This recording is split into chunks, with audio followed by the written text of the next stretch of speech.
Hello friends.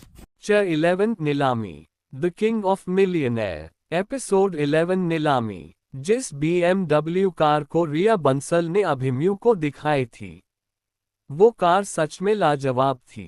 Peacock colour की यह car Abhimanyu को काफी पसंद आई थी। इसलिए अभिमन्यु ने कहा, ठीक है, यही कार मुझे लेना है, आप पेपर्स तैयार कीजिए। श्योर सर, बस मुझे 2 मिनट का वक्त दीजिए और आप दोनों प्लीज मेरे केबिन में आइए। फिर रिया बंसल पूजा से बोली, पूजा, वॉचमैन से कहो 3 कॉफी मेरे केबिन में लेकर आए और अभिनाश को मेरे केबिन में भेजो। Yes madam. इतना कहकर पूजा एक तरफ चली गई तो वहीं रिया बंसल अभिमन्यु और विशाल के साथ अपने केबिन में। थोड़ी देर बाद एक लड़का पहुंचा।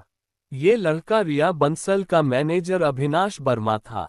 अभिनाश वर्मा केबिन में ये सोचकर आया था शायद रिया मैडम उसे कुछ काम सौंपने वाली हैं। लेकिन उसने जैसे ही रिया मैडम के सामने वाली कुर्सी पर 2 फटीचर जैसे दिखने वाले लड़के को देखा, उसका तो मुंह ही बन गया था।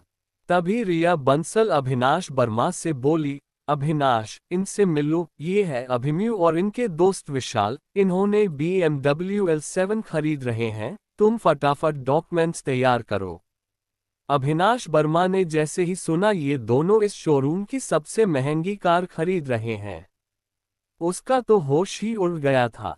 वो हड़बड़ा कर बोला, यस यस मैडम, ऐसा पहली बार हुआ था कि इस शोरूम की ओनर ने खुद से डीलिंग की थी। आमतौर पर किसी भी कस्टमर को मैनेजर हैंडल करता था, उसे ओनर की केबिन में जाने की इजाजत नहीं दी गई थी, पर ऐसा चमत्कार होते देख मैनेजर अभिनाश वर्मा भी हैरान था। और जिस तरह रिया बंसल दोनों से मुस्कुराकर बात कर रही थी, उसे देखकर अभिनाश वर्मा को कहीं ना कहीं जलन होने लगा था। सारे पेपर्स तैयार होने के बाद अभिमन्यु ने अपना बैंक कार्ड रिया बंसल को थमा दिया। कार्ड देखते ही रिया बंसल की आंखें खुली की खुली रह गई थी। वो कुछ बोली नहीं, पर उसकी आंखों ने जरूर अभिमन्यु से कुछ कहा था, जिसे अभिमन्यु भलीभांति समझ चुका था। थोड़ी देर बाद रिया बंसल के अकाउंट में पूरे पैसे ट्रांसफर हो चुके थे। कॉफी खत्म होते ही विशाल अभिमन्यु से बोला, इतनी खूबसूरत कार को क्या टूटी फूटी हॉस्टल के सामने रखेगा, इसके लिए तो एक शानदार घर होना चाहिए। वो भी हो जाएगा, चल एक बढ़िया सा घर भी खरीद लेते हैं। अभिमन्यु ने लापरवाही से बोला, सॉरी सर, क्या मैं इसमें आपकी हेल्प कर सकती हूँ? दरअसल आज आहूजा कॉम्प्लेक्स का उद्घाटन हुआ है, जहां पर एक शानदार घर की नीलामी होने जा रही है। वहां आप अपने लिए एक फ्लैट ले ही सकते हैं। वैसे मैं वही जा रही थी नीलामी में हिस्सा लेने, शायद उस शानदार घर को खरीद सकूं। रिया बंसल ने कहा, हाँ बिल्कुल, हो सकता है मैं इस नीलामी में भी हिस्सा ले लूं, क्या ख्याल है आपका? अभिमन्यु के इस बात पर रिया हिचकिचाते हुए अभिमन्यु से बोली, सर, इसकी शुरुआत ही 50 करोड़ से है। अभिमन्यु एक स्माइल के साथ बोला, कोई बात नहीं, मैं दूसरा खरीद लूंगा, तो चलें मिस रिया मैडम। अभिमन्यु के इतना कहते ही रिया हंसने लगी थी। अभिमन्यु अपनी BMW कार के ड्राइविंग सीट पर बैठ गया था। उसके पास ही रिया बंसल बैठ गई थी। पीछे विशाल के साथ पूजा बैठी हुई थी। आहूजा कॉम्प्लेक्स एरिया की बहुत बड़ी रियल एस्टेट कंपनी थी।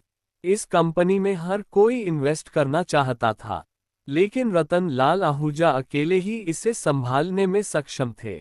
अभिमन्यु रतन लाल आहूजा को तो जानता था, पर आहूजा कॉम्प्लेक्स किसका है, यह नहीं जानता था। 20 मिनट बाद कार एक बेहद खूबसूरत और आलीशान महल के सामने जाकर खड़ी हो गई थी। आसपास कम से कम 100 से भी ज्यादा एक से बढ़कर एक आलीशान घर थे। लेकिन रिया बंसल जिस घर की बात कर रही थी, अभिमन्यु उसी घर के सामने अपनी कार रोक दिया था। इस घर को शीश महल कहना गलत नहीं होगा। 3 मंजिला ये घर आहूजा कॉम्प्लेक्स की शान थी। घर के सामने ही 100 से भी ज्यादा कुर्सियां थी, जिस पर शहर के बिजनेस में से लेकर कुछ राजनेता भी शामिल थे और अपनी बोली लगाने यहां आए थे। अभिमन्यु कार से उतर गया था और उस घर को देखने लगा। लेकिन तभी रिया बंसल उसके पास आए घर को देखते हुए बोली, है ना खूबसूरत? सोच रहा हूं इसे ही खरीद लूं। अभिमन्यु घर को निहारते हुए बोला, सर, इसकी शुरुआत ही 50 करोड़ की है। रिया बंसल अपनी बात फिर से दोहराते हुए बोली। अभी रिया इतना बोली ही थी कि अभिमन्यु का फोन की घंटी बजने लगी थी। फोन देखा तो अभिमन्यु हैरान रह गया था, क्योंकि उसे फोन करने वाला आदमी और कोई नहीं अमर सक्सेना थे। अभिमन्यु ने जैसे ही फोन रिसीव किया, फोन के दूसरी तरफ से अमर सक्सेना ने पूछा, बेटा तुम यहाँ, क्या बात है? कुछ काम था तो फोन कर देते। अभिमन्यु सपाट लहजे में बोला, मुझे इस घर को खरीदना है। अमर सक्सेना खुश होकर बोले, बेटा ये सब कुछ तुम्हारा ही तो है, अभी घर की चाबी तुम्हारे पास भिजवाता हूँ।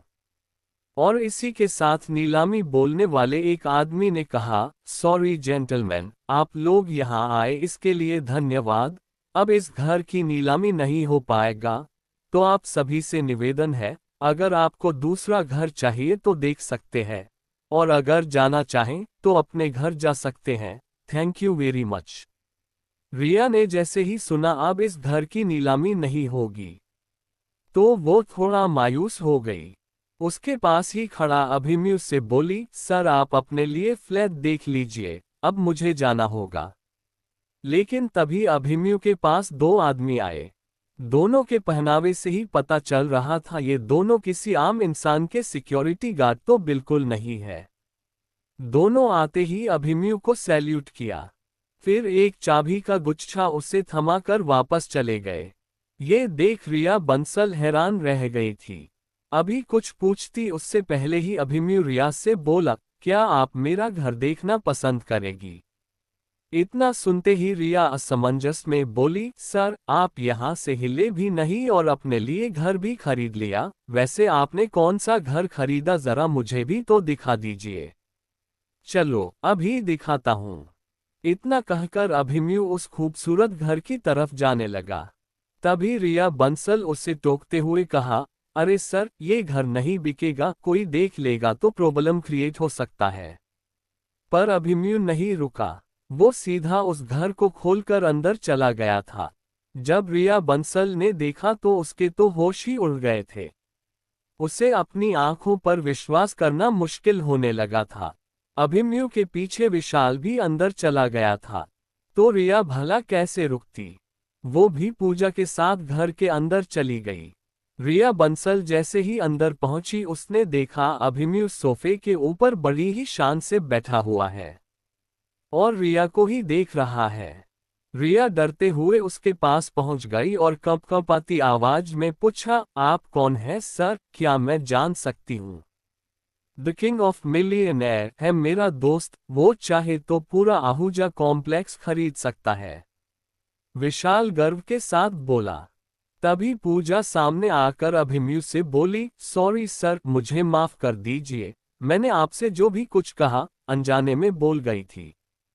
तभी विशाल पूजा का हाथ पकड़कर बोला, चलो हम दोनों पहले इस घर को देखते हैं। विशाल के इतना कहते ही पूजा समझ गई थी, अब अभिमन्यु उसे कुछ भी नहीं कहेगा, क्योंकि अभिमन्यु का दोस्त उसके साथ था। दोनों के जाते ही अभिमन्यु रिया को बैठने को कहा तो वो खामोशी से बैठ गई। पर वो अभिमन्यु से नजरें मिलाने से कतरा रही थी और थोड़ा उदास भी दिखाई दे रही थी। अभिमन्यु को थोड़ा बुरा लगा, इसलिए उसने पूछा, क्या बात है, तुम कुछ उदास लग रही हो? अभिमन्यु के इस बात पर रिया क्या रिएक्ट करे, उसे समझ में कुछ नहीं आ रहा था, पर उसे अभिमन्यु के बातों का जवाब देना ही था। फिर वो थोड़ा उदास होकर बोली, कल मेरा बर्थडे है। अभिमन्यु बीच में ही बोला, ओह अच्छा, many many returns of the day, happy birthday Riya. Riya हल्का सा मुस्कुराकर बोली, thank you very much sir. तुम मुझे बार बार सर क्यों बुला रही हो? अब मैं तुम्हारे शोरूम नहीं हूँ और ना ही इस वक्त तुम्हारा कस्टमर हूँ। तुम मुझे अभिमन्यु कह सकती हो, मुझे अच्छा लगेगा। Okay sir. रिया ने फिर अभिमन्यु को सर कहा था, इसलिए अभिमन्यु रिया को आंखें दिखाकर बोला, फिर सर कहा तुमने? सॉरी सर, अब नहीं कहूंगी। रिया ने फिर कहा तो उसे ही हंसी आ गई। और उसके साथ अभिमन्यु भी मुस्कुराए बगैर रह नहीं पाया था। फिर अभिमन्यु रिया से पूछता है, आप बताओ तुम इतनी उदास क्यों हो, चाहो तो मैं हेल्प कर सकता हूँ। इतना कहने के बाद अभिमन्यु खड़ा हो गया। रिया भी उसी के साथ खड़ी हो गई और अभिमन्यु के सामने खड़ी होकर बोली, अभिमन्यु बात यह है कि कल मेरा बर्थडे है, ये तो तुम जान ही गए हो, इसलिए मैंने सोचा था इसे खरीद कर इसी में अपना बर्थडे सेलिब्रेट करूंगी। पर ऐसा हो नहीं पाया। क्या तुम कल के लिए ये घर मुझे दे सकते हो? कल मेरे कुछ इम्पोर्टेंट गेस्ट आने वाले हैं। परसों पूरी तरह से खाली हो जाएगा तुम्हारा घर। प्लीज अभिमन्यु, इनकार मत करना, मैं इतनी जल्दी दूसरी जगह मैनेज नहीं कर पाऊंगी। बस इतनी सी बात, ठीक है, कल तुम्हें चाबी मिल जाएगा, क्योंकि आज मैं रहने वाला हूं, अभिमन्यु ने कहा। अभिमन्यु के इतना कहते ही रिया बंसल अभिमन्यु के सीने से जाकर लिपट गई। रिया के अचानक गले लगने से अभिमन्यु थोड़ा हड़बड़ा गया था, पर उसके जिस्म से आती भीनी भीनी खुशबू उसे मदहोश करने लगा था। वो खुद को संभाल भी नहीं पा रहा था। रिया उससे ऐसे लिपटी हुई थी जैसे दो जिस्म एक जान हो। तो क्या अभिमन्यु से रिया बंसल प्यार करने लगी थी? अब इसका परिणाम क्या होने वाला था? क्या अभिमन्यु रिया के बीच हो जाएगा? कहानी को आगे जानने के लिए बने रहे मेरे और पॉकेट नॉवल के साथ। Chapter 12 dinner night, the king of millionaire, episode 12 dinner night. Abhimanyu ने जब एक दिन के लिए अपना खूबसूरत बंगला रिया को देने की बात कही तो रिया उससे लिपट कर अपनी खुशी जाहिर करने लगी थी। रिया के जिस्म से आती भीनी भीनी खुशबू उसे मदहोश करने लगा था। वो खुद को संभाल भी नहीं पा रहा था। रिया उससे ऐसे लिपटी हुई थी जैसे दो जिस्म एक जान हो। आज पहली बार था जब अभिमन्यु किसी लड़की से ऐसे लिपट कर खड़ा था। वैसे अभिमन्यु की एक्स गर्लफ्रेंड सोनिया उसे कभी गले नहीं लगी थी और ना ही कभी यह मौका ही दिया था। सोनिया को तो बस उसके वेटर से कमाए हुए पैसे से मतलब था और बाकी वक्त अपने अमीर दोस्तों के साथ मौज मस्ती करती थी। तो वहीं अभिमन्यु अपना होश खोता उससे पहले ही उसने रिया को खुद से अलग किया। तो रिया अपनी खुशी जाहिर करते हुए बोली, तुम सच में बहुत अच्छे हो अभिमन्यु। वैसे ये घर तुम्हारा है और तुम जब चाहे यहाँ आ सकते हो, जा सकते हो, लेकिन मेरा भी कुछ फर्ज बनता है। तो कल की पार्टी के तुम खास मेहमान होगे मेरे। ठीक है, लगता है अब तुम्हें जाना चाहिए, 7 बज चुके हैं। चलो मैं तुम दोनों को ड्रॉप कर देता हूँ, अभिमन्यु घड़ी की तरफ इशारा करके बोला। रिया अभिमन्यु को छेड़ते हुए बोली, क्यों, मैं इस बंगले में नहीं रह सकती? अब तो लगता है तुम्हारे पास ही रह जाऊं। क्या? अभिमन्यु हैरान होकर रिया को देखने लगा। तो रिया एक स्माइल के साथ बोली, अरे मैं मजाक कर रही थी। ओके अभिमन्यु, हम कल मिलते हैं। इतना कहकर रिया जाने लगी। अभिमन्यु को याद आ गया था, उसे रीमा श्रीवास्तव के साथ डिनर पर जाना है। अगर नहीं जाना होता तो रिया के साथ आज की शाम गुजार देता, लेकिन वो अपना वादा कैसे तोड़ सकता था? रिया को बाहर जाते देख उसे टोकते हुए बोला, पूजा को भी साथ ले लो। अरे हाँ, उससे तो मैं भूल ही गई थी, लेकिन ये दोनों गए कहाँ? रिया इधर उधर नजर दौड़ाते हुए पूछा। उसके साथ अभिमन्यु भी थोड़ा हैरान था। ये दोनों गए कहाँ? इनके मिले हुए भी इतना समय नहीं हुआ कि दोनों प्यार ही कर बैठे। अभिमन्यु कंफ्यूजन में अपना सर खुजाया और रिया से बोला, चलो देखते हैं, दोनों कहीं दूसरे काम में तो नहीं लग गए। आखिरी शब्द अभिमन्यु ने धीरे से कहा था, जो रिया नहीं सुन पाई थी। और ऐसा ही ख्याल इस वक्त रिया के भी दिमाग में चल रहा था, पर वो कुछ बोली नहीं, बस अभिमन्यु को देखकर हल्का सा मुस्कुरा के रह गई थी। इतने बड़े घर में दोनों को ढूंढना इतना आसान नहीं था। सारे कमरे देख लेने के बाद दोनों एक कमरे में पहुंचे, जहां से टीवी पर कोई फिल्म चलने की आवाज सुनाई दे रहा था। दोनों जैसे ही कमरे में एंटर होते हैं, तो दोनों हक्के बक्के रह जाते हैं। विशाल और पूजा बेड पर एक दूसरे से लिपट कर आराम से टीवी देख रहे थे। उन दोनों ने जैसे ही अपने सामने रिया अभिमन्यु को देखा, झट से अलग हो गए। उनकी यह हरकत देख रिया अभिमन्यु एक दूसरे को देखने लगे। दोनों को ही कुछ समझ में नहीं आ रहा था, और कहें भी तो क्या कहें। तो वहीं पूजा दौड़कर रिया के पास पहुंच गई और डरते हुए बोली, सॉरी मैडम, वो मैं, प्लीज मुझे जॉब से मत निकालना, विशाल अच्छा लड़का है। चिंता मत करो, अगर तुम्हें रिया जॉब से निकाल देगी तो यहाँ इस बंगले में आ जाना, समझ गई? अभिमन्यु विशाल को देखकर बोला।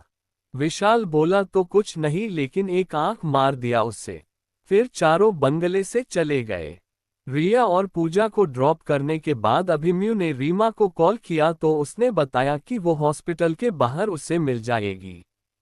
अभिमन्यु ने देखा एक बेहद खूबसूरत क्यूट सी दिखने वाली लड़की यानी रीमा हॉस्पिटल के बाहर खड़ी है, जो बार बार अपने वॉच पर नजर डाल रही थी।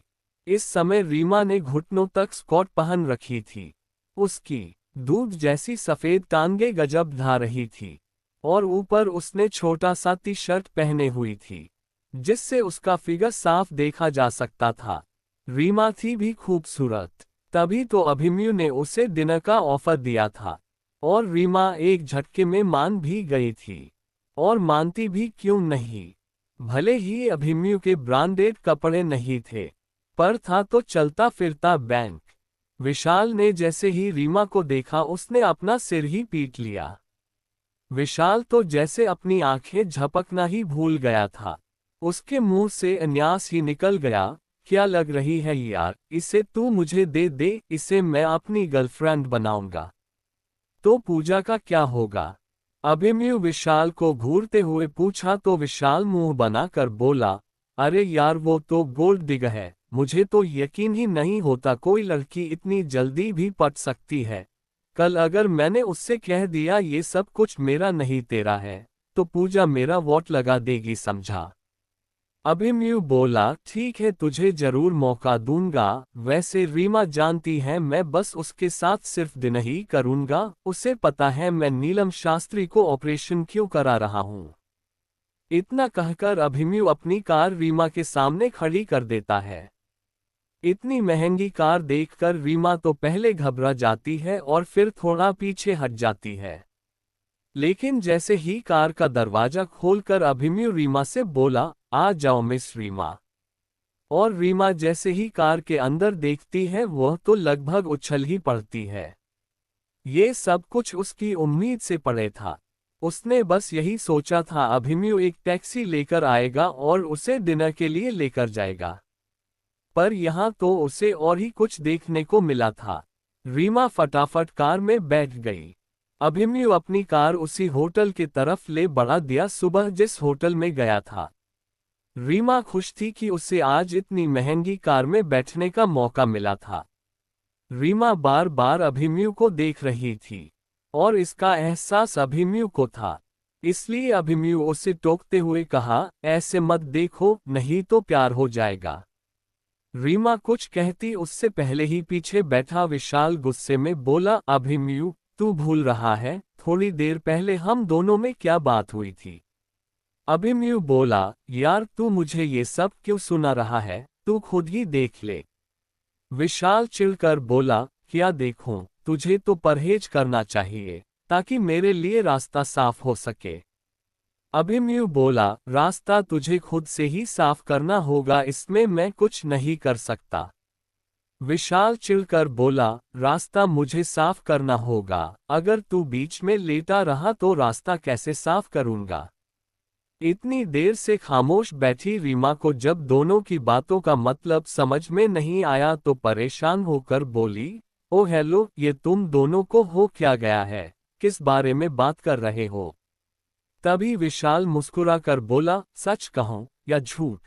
रीमा असमंजस बोली, अरे यार मुझे भी तो पता होना चाहिए, सच क्या है झूठ क्या है? विशाल बोला, सच यह है कि तुम हॉट लग रही हो, और खूबसूरत भी। और झूठ क्या है मिस्टर विशाल जी? रीमा विशाल को अपनी भौहें ऊपर चढ़ाकर पूछती है। विशाल हल्का सा मुस्कुरा कर कहा, तुम बिल्कुल भी हॉट नहीं लग रही हो, और ना ही खूबसूरत ही, इसलिए मैं तुमसे प्यार नहीं करता। विशाल के इस बात पर जहां अभिमन्यु हंसने लगा था तो वहीं रीमा विशाल की बातों को उल्टा करने लगी थी। वो खुद से ही बोली, मैं हॉट नहीं हूँ, इसका मतलब हॉट लग रही हूँ। मैं खूबसूरत नहीं लग रही हूँ, मतलब खूबसूरत लग रही हूँ। विशाल मुझसे प्यार नहीं करता, मतलब। रीमा को जैसे ही विशाल का कहने का मतलब समझ में आया, वो गुस्से से विशाल को देखने लगी और उससे घूरते हुए बोली, यू। लेकिन तब तक होटल पहुंच चुके थे तीनों। कार पार्किंग करने के लिए वॉचमैन आ गया था। फिर तीनों होटल में एंटर हो गए थे। मैनेजर राघव ने जैसे ही अभिमन्यु को देखा वो लगभग दौड़कर आया और जल्दी से बोला, गुड इवनिंग सर, मुझे लगा शायद अब आप कभी यहाँ नहीं आएंगे, दोबारा आए इसके लिए बिग थैंक यू। फिर वो रीमा और विशाल के तरफ देखा और इज्जत से बोला, आइए ना मैडम, आइए ना सर। इतना कहने के साथ ही तीनों को एक एक प्राइवेट रूम में ले गया। ये प्राइवेट रूम सिर्फ सेलिब्रिटी ही अफोर्ड कर सकता था, और राघव की नज़र में अभिमन्यु सेलिब्रिटी से कम नहीं था, क्योंकि आलिया खन्ना जैसी लड़की अगर अभिमन्यु को सर कहकर बुलाती है इसका मतलब साफ था, यह इंसान कितना पावरफुल हो सकता है। इसके साथ मैनेजर राघव ने अपने ओन यानी मिस्टर गुलशन ओब्रॉय को भी फोन कर दिया, और कुछ देर में गुलशन ओब्रॉय भी पहुंच गया था। आते ही गुलशन अभिमन्यु के प्राइवेट रूम में पहुंच गया था। गुड इवनिंग कहा और होटल का जो भी बिल आज होने वाला है उसका पूरा खर्चा गुलशन के तरफ से होगा, इतना कहने के साथ ही गुलशन अपने केबिन में चला गया था। और मैनेजर बार बार कोई ना कोई डिश लेकर आ रहा था, उसके साथ वही वेटर भी होता, जिसके चेहरे पर अब अभिमन्यु के लिए इज्जत और प्यार होता। इतनी इज्जत और प्यार अभिमन्यु और विशाल के लिए देख रीमा के तो होश उड़ गए थे। तो वही इसी होटल के एक प्राइवेट रूम में एक खूबसूरत लड़की एक हैंडसम लड़के के सामने बैठी हुई थी, और उससे कह रही थी, ऋतिक तुम मेरे अच्छे दोस्त हो, तुमने मुझे डिनर के लिए कहा, मैं मान गई, पर तुमने अभी तक वो नहीं किया जिसके लिए तुमने यहाँ मुझे बुलाया है। कौन थी वो लड़की जो लड़के से कुछ कह रही थी? क्या रीमा जान जाएगी अभिमन्यु की सच्चाई? अब आगे रिया क्या करने वाली है? कहानी को आगे जानने के लिए बने रहे मेरे और साथ पॉकेट नॉवल पर। 13 साजिश, the king of millionaire, episode 13 साजिश। होटल के प्राइवेट रूम में अभिमन्यु, विशाल और रीमा एक साथ डिनर के लिए पहुंचे थे। विशाल और अभिमन्यु के इतनी खातिरदारी देख रीमा हैरान थी। इस होटल में रीमा एक बार ही आई थी, वो भी अपने दोस्तों के साथ। उसके लिए उसे 4 महीने के तनख्वाह लुटाने पड़े थे। फिर दोबारा उसने इस होटल का नाम भी नहीं लिया था। आज दूसरी बार था जब वो अभिमन्यु के साथ यहाँ आई थी, लेकिन आज उसे चिंता करने की कोई जरूरत नहीं थी, क्योंकि आज खाना बिल्कुल फ्री होने वाला था इस होटल में। तो वही इसी होटल के एक प्राइवेट रूम में एक खूबसूरत लड़की एक हैंडसम लड़के के सामने बैठी हुई थी, जहां पर दोनों डिनर कर रहे थे। जहां उस लड़के के चेहरे पर एक चमक थी तो वही लड़की काफी उदास लग रही थी। थोड़ी देर बाद लड़की उदासी भरे लहजे में बोली, ऋतिक तुम मेरे अच्छे दोस्त हो, तुमने मुझे डिनर के लिए कहा, मैं मान गई, पर तुमने अभी तक वो नहीं किया जिसके लिए तुमने यहाँ मुझे बुलाया है। ऋतिक लड़की के हाथ पर अपना हाथ रखकर धीरे से सहलाकर बोला, तुम परेशान क्यों होती हो, मैंने जो कह दिया समझो पत्थर की लकीर है, लेकिन तुम मेरा कहना नहीं मानती इसलिए मुझे तुम पर गुस्सा आता है। यार ऋतिक, तुम्हें सिर्फ दोस्त के नजरिए से देखा है मैंने, मैं तुम्हें बॉयफ्रेंड कभी एक्सेप्ट ही कर पाऊंगी। तुमने डिनर के लिए कहा था इसलिए मैं मान गई, अब तो मेरा हेल्प कर दो, मैं कसम खाकर कहती हूँ तुम्हारे पूरे पैसे लौटा दूंगी। लड़की निराश होकर बोली, यार खुशी, तुम तो जानती ही हो कोई किसी को बिना वजह कुछ भी नहीं देता, पर मैं तुम्हें दे रहा हूँ, तुम मेरे खातिर इतना भी नहीं कर सकती। ऋतिक ने कहा और उठ खड़ा हुआ। उसके साथ खुशी भी खड़ी हो गई थी। खुशी शास्त्री जो ऋतिक के साथ डिनर पर इसलिए आई थी ताकि अपनी मां की ऑपरेशन करा सके, क्योंकि ऋतिक का कहना था अगर वो उसके साथ डिनर पर जाती है तो वो उसे 10 लाख रुपए देगा, और इसलिए खुशी ऋतिक के साथ डिनर पर आई थी। ऋतिक शहर के बहुत बड़े बिजनेसमैन प्रमोद नारंग का बेटा ऋतिक नारंग था। उसकी नज़र खुशी पर हमेशा से रही है, पर खुशी उसे अपने पास भी फटकने नहीं देती थी। जब ऋतिक को इस बारे में पता चला तो वो सीधा खुशी के पास पहुंच गया था और खुशी को पैसे देने की बात कही। खुशी इनकार नहीं कर पाई थी क्योंकि उसे पैसों की सख्त जरूरत थी। ऋतिक ने जब अपना शर्त बताया पैसे के बदले उसे ऋतिक के साथ डिनर पर जाना होगा, तो वो मान गई। सिर्फ डिनर ही तो करना है, इसमें बुरा ही क्या है। पर यहाँ आने के बाद ऋतिक खुशी से और ही कुछ करने को कह रहा था जो खुशी करना नहीं चाहती थी। खुशी के पाप अर्नव शास्त्री एक सरकारी स्कूल में मास्टर थे। 4 साल पहले एक एक्सीडेंट में उनकी मौत हो चुका था। अब घर पेंशन से ही चलता था, जबकि खुशी पढ़ती थी। लेकिन अचानक नीलम जी की बीमारी सामने आने से पैसों की कमी आने लगी थी। इसलिए खुशी पार्ट टाइम जॉब के लिए मैड बन गई। घर पर अकेली ना रहना पड़े इसलिए अपना टाइम नाइट में करवा लिया खुशी ने। ऋतिक के खड़ा होते ही खुशी भी खड़ी हो गई। ये देख ऋतिक बोला, ठीक है, तुम जैसा चाहती हो वैसा ही होगा, बैठो, थोड़ी देर में हम लोग यहाँ से जाएंगे, फिलहाल मुझे बाथरूम जाना है। ऋतिक के बाद खुशी अपनी कुर्सी पर बैठ गई तो ऋतिक हल्का सा मुस्कुराया और बाहर निकल गया। तो वहीं दूसरी तरफ विशाल के बार बार इशारे करने से अभिमन्यु तंग आ चुका था। विशाल उसे बाहर जाने को कह रहा था ताकि रीमा से अपनी दिल की बात कह सके। आखिरकार उसे रीमा से बहाना करके बाहर जाना ही पड़ा। वैसे भी अभिमन्यु विशाल का दिल तोड़ना नहीं चाहता था, भले उसके बाहर जाने के बाद रीमा श्रीवास्तव तोड़ दे। अभिमन्यु के बाहर जाते ही विशाल रीमा से बोला, रीमा, तुमने कोई जवाब नहीं दिया था उस वक्त, शायद तुम मेरा मतलब समझ नहीं पाई थी। हाँ हाँ, ठीक कहा तुमने। क्या कहा था तुमने? मैं भूल ही गई थी, क्या तुम फिर से कहोगे प्लीज? रीमा प्यार से बोली तो विशाल को अच्छा लगा। लेकिन अगले ही पल विशाल बोला, जरूर जरूर, तो सुनो, मैंने तुमसे सच और झूठ 2 शब्द कहा था। सच और झूठ। पहला था, सच यह है कि तुम हॉट लग रही हो और खूबसूरत भी। रीमा झट से बोली, वो तो मैं हूं ही। अरे दूसरा भी तो सुन लो। विशाल उसी तेजी से बोला तो रीमा ने भी झट से पूछा, हाँ कहो ना, मैं सुन रही हूं।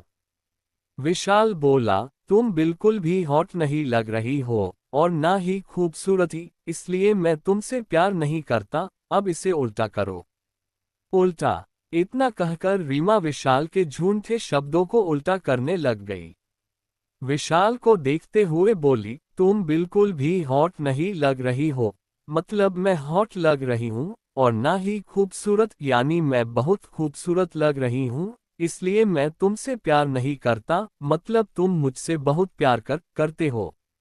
रीमा जैसे ही विशाल का दिया हुआ शब्द को उल्टा करी तो उसके होश ही उड़ गए थे। ये तो अभिमन्यु से भी ज्यादा फास्ट निकला। रीमा विशाल को आंखें दिखाकर बोली, तुम जानते हो क्या कह रहे हो? जानता हूं तभी कह रहा हूं तुमसे, विशाल बोला। रीमा हैरानी से विशाल को देखकर बोली, 2 ही मुलाकात में तुम मुझसे प्यार करने लग गए, लेकिन मैं तो। रीमा अपनी बात पूरी भी नहीं कर पाई थी कि विशाल बोला, अभिमन्यु से प्यार करती हो? जानती हो उसकी लाइफ में कितनी लड़कियां हैं? सोनिया, पूजा, आलिया, रिया और अब खुशी, जिसे अभिमन्यु दिल से प्यार करता है। उसने मुझे बताया नहीं पर यकीन के साथ कह सकता हूँ। और तुम जानती हो ये खुशी कौन है? कौन है? रीमा ने पूछा। विशाल रीमा को घूरते हुए बोला, नीलम शास्त्री की बेटी है खुशी, और जिसका ऑपरेशन कल होने वाला है। और यह सब कुछ अभिमन्यु ने खुशी के लिए किया है। मेरा दोस्त खुशी को बहुत प्यार करता है पर इतना कहकर विशाल खामोश हो जाता है तो रीमा हैरानी से विशाल से पूछती है, पर क्या विशाल, ये सिर्फ एक तरफा प्यार है? खुशी ने अभी तक अभिमन्यु को देखा भी है या नहीं, ये पता नहीं, क्योंकि अभिमन्यु उसके सामने जाने से डरता है। लगता है इन दोनों के बीच कुछ तो है, जो शायद मैं नहीं जानता। मैंने पूछा भी था, पर अभिमन्यु ने मुझे कुछ नहीं बताया। विशाल इतना कहकर खामोश हो गया। फिर दोनों आपस अभिमन्यु को लेकर बात करते रहे। तो वहीं दूसरी अभिमन्यु अपने रूम से निकलकर कुछ ही दूर गया होगा कि तभी उसने देखा एक वेटर दौड़ते हुए उसके सामने गुजरा था। उस वेटर के हाथों में एक ट्रे थी जिस पर 2 जूस के ग्लास थे जो भरे हुए थे।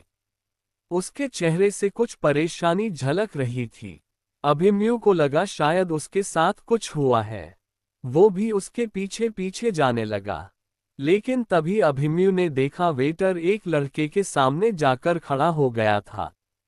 अभिमन्यु दोनों के काफी करीब था, इसलिए उनकी बात आसानी से सुन सकता था। उस लड़के ने पहले वेटर को कुछ रुपए दिया, जिसे वेटर ने जल्दी से लेकर अपनी जेब में रख लिया। फिर उस लड़के ने अपनी जेब से एक पुलिया निकाला और एक जूस के ग्लास में डालकर उसे मिलाने लगता है। पूरी तरह मिलाने के बाद लड़का वेटर से बोला, ध्यान रखना, इस बार गलती मत करना। अगर इस बार कोई गलती हुई तो नौकरी से बाहर करवा दूंगा। मैनेजर मेरा दोस्त है। वेटर डरते हुए बोला, यस सर। वेटर की बात खत्म होते ही वे लड़का उसी तरफ बढ़ गया जिस तरफ अभिमन्यु छुपकर उनकी बातें सुन रहा था। अभिमन्यु जल्दी से वहां से हट गया। अभिमन्यु ने देखा वो लड़का एक कमरे में दाखिल हो गया था। अभिमन्यु इतना तो समझ ही गया था, इस लड़के के साथ कोई लड़की है जिसके साथ यह मजे लेना चाहता है। ये ख्याल ही अभिमन्यु को विचलित कर गई थी। तब तक वेटर भी उसी कमरे में जाने के लिए बढ़ने लगा। कुछ ही कदम चल पाया होगा कि उसके पैरों तले से जमीन खिसक गया था। उसके सामने अभिमन्यु खड़ा था। वेटर अभिमन्यु को पहचानता था।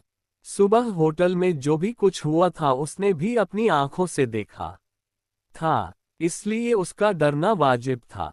वेटर अचानक अभिमन्यु के सामने आने से डर गया था, लेकिन अपनी डर छुपाकर कहा, सर क्या हुआ, कुछ चाहिए आपको? तुम दोनों ने क्या मिलाया था इस ग्लास में? अभिमन्यु के इतना कहते ही वेटर के माथे से पसीने छूटने लगे थे।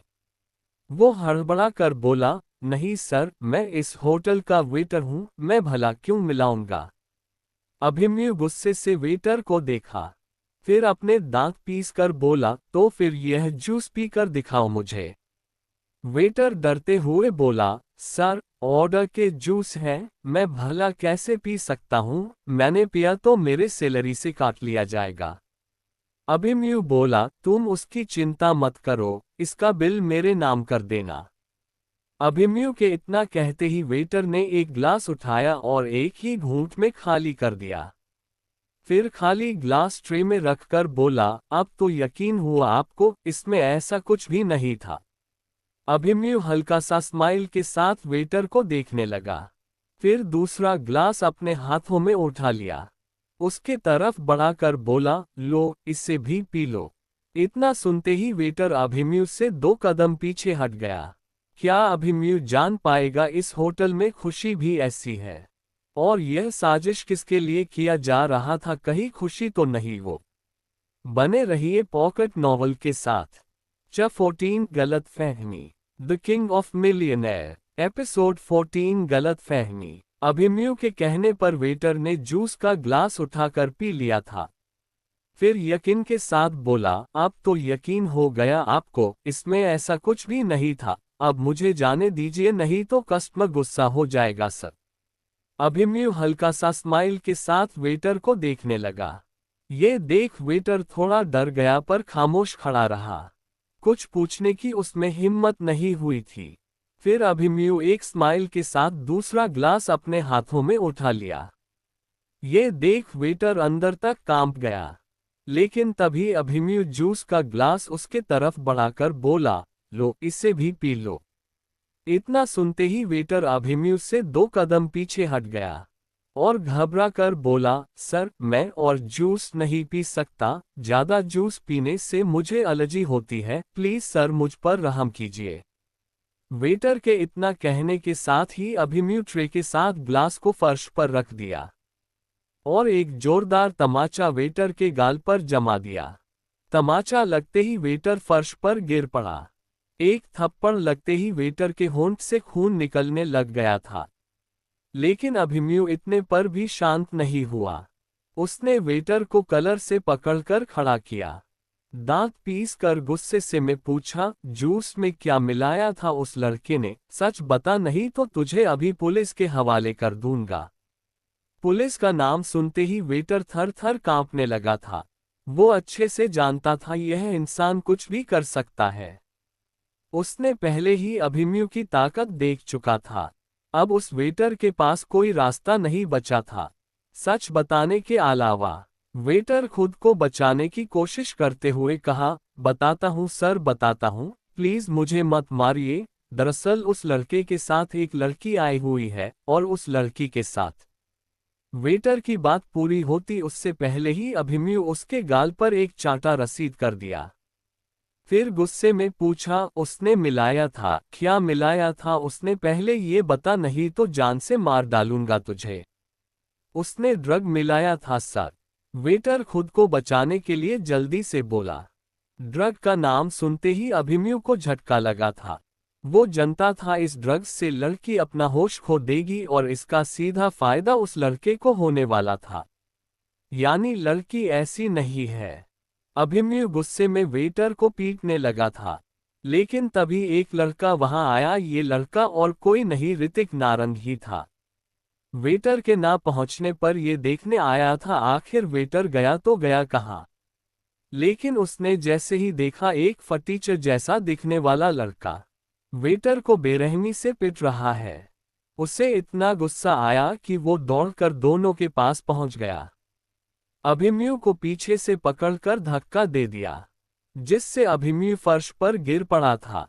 लेकिन जैसे ही उसकी नजर सामने खड़ा उस इंसान पर गया जो इन सब का जिम्मेदार था, अभिमन्यु अपनी जगह से उठ खड़ा हुआ। फिर ऋतिक नारंग को बेतहाशा पीटने लगा था। अचानक हुए इस हमले से ऋतिक को संभलने का मौका भी नहीं दिया था। लगातार पिटाई से ऋतिक बेहोश होने के कगार पर पहुंच गया था।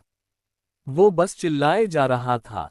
लेकिन तभी कुछ ऐसा होता है जिसकी उम्मीद अभिमन्यु कभी नहीं किया होगा। वो तो बस किसी लड़की को ऋतिक नारंग से बचाना चाहता था। अभिमन्यु को क्या पता वो जिसके लिए इन दोनों को पीट रहा है वो लड़की और कोई नहीं खुशी थी।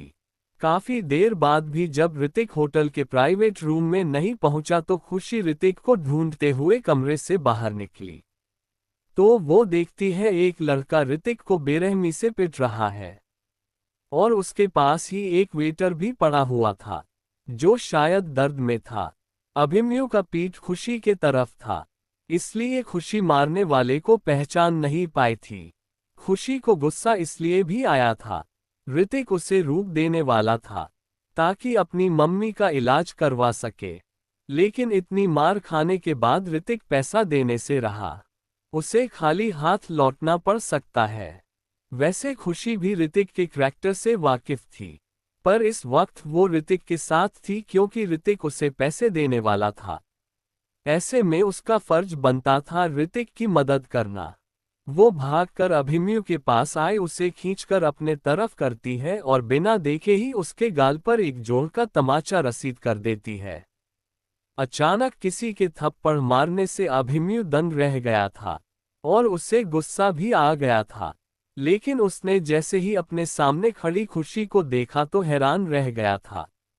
वो सोच भी नहीं सकता था खुशी उसे इस तरह यहाँ मिल जाएगी और इस लड़के की हवस की शिकार बनने वाली थी। तो वहीं खुशी जैसे ही अभिमन्यु की शक्ल देखती है सोक्ड रह जाती है। लेकिन अगले ही पल उसके चेहरे पर गुस्सा झलकने लगता है।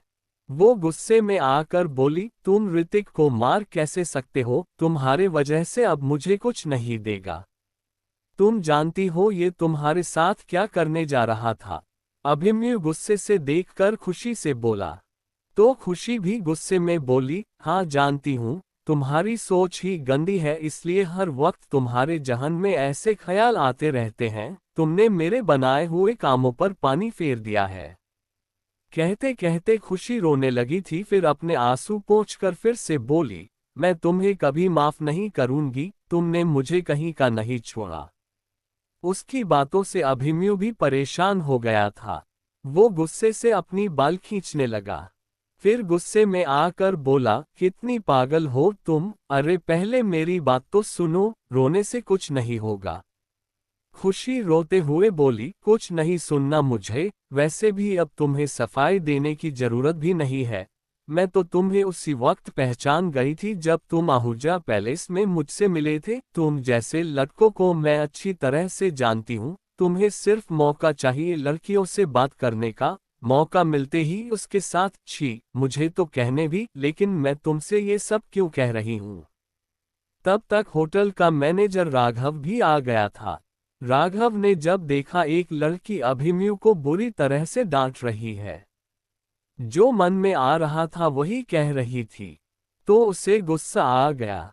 राघव खुशी को देखा और गुस्से में बोला, आपको पता है आप क्या कह रही हैं? हाँ मैं जानती हूँ, शायद आप नहीं जानते इस इंसान को। यह इंसान नहीं, इंसान के भेष में कोई शैतान है, डेविल है डेविल। खुशी के इतना कहते ही राघव कुछ कहने ही वाला था कि अभिमन्यु ने उसे आंख के इशारे से चुप रहने को कहा। राघव को इतना गुस्सा आया था कि अगर अभिमन्यु उसे रोका नहीं होता तो शायद उसे धक्के मारकर बाहर फेंकवा देता। अभिमन्यु चाहता तो उसे थप्पड़ मारकर समझा सकता था, पर उसने ऐसा नहीं किया। शायद उसकी सोच कुछ और था। खुशी इतनी भी सीधी नहीं थी जितनी कि वो दिखती थी। वो कहते हैं ना, गुलाब की हिफाजत कांटे करते हैं। ठीक उसी तरह खुशी की हिफाजत उसकी गुस्सैल मिजाज करते थे। आखिरकार खुशी रोते हुए होटल से बाहर निकल गई थी। उसके जाने के बाद राघव हैरान होकर जब अभिमन्यु से इस बारे में पूछा तो अभिमन्यु वो सब कुछ बताया जो अभी अभी हुआ था। ऋतिक को मैनेजर ने जाने तो दिया, पर वेटर को नौकरी से जरूर निकाल दिया था। उसके बाद अभिमन्यु विशाल और रीमा के साथ होटल से निकल गया था। रीमा को उसके घर ड्रॉप करने के बाद दोनों वापस आहूजा कॉम्प्लेक्स वाले बिल्डिंग में चले गए थे। सुबह के 7 बज रहे थे। तभी मैन गेट से कॉलिंग बेल बजने की आवाज दोनों को सुनाई देती है। तो विशाल ऊँघते हुए अभिमन्यु से बोला, अबे तूने किसी को बुलाया है क्या जो इतनी सुबह सुबह नींद खराब करने आ गया? अभिमन्यु भी उसी की तरह ऊँघते हुए जवाब दिया, नहीं यार, मैं भला किसी को क्यों बुलाऊंगा, मैं खुद भी यहाँ किसी को नहीं जानता। विशाल बोला, बजाने 2 घंटी, थक चला जाएगा। उसके बाद दोनों इन सब की परवाह किए बगैर कंबल तान कर सो गए। अभी 10 मिनट ही गुजरा होगा कि तभी अभिमन्यु की फोन की घंटी बजने लगा। अभिमन्यु गुस्से से कंबल हटाकर बोला, अब कौन है बे? मुझे क्या पता यार, बात तो कर ले, शायद कोई लड़की हो जो तुझसे बात करना चाहती हो।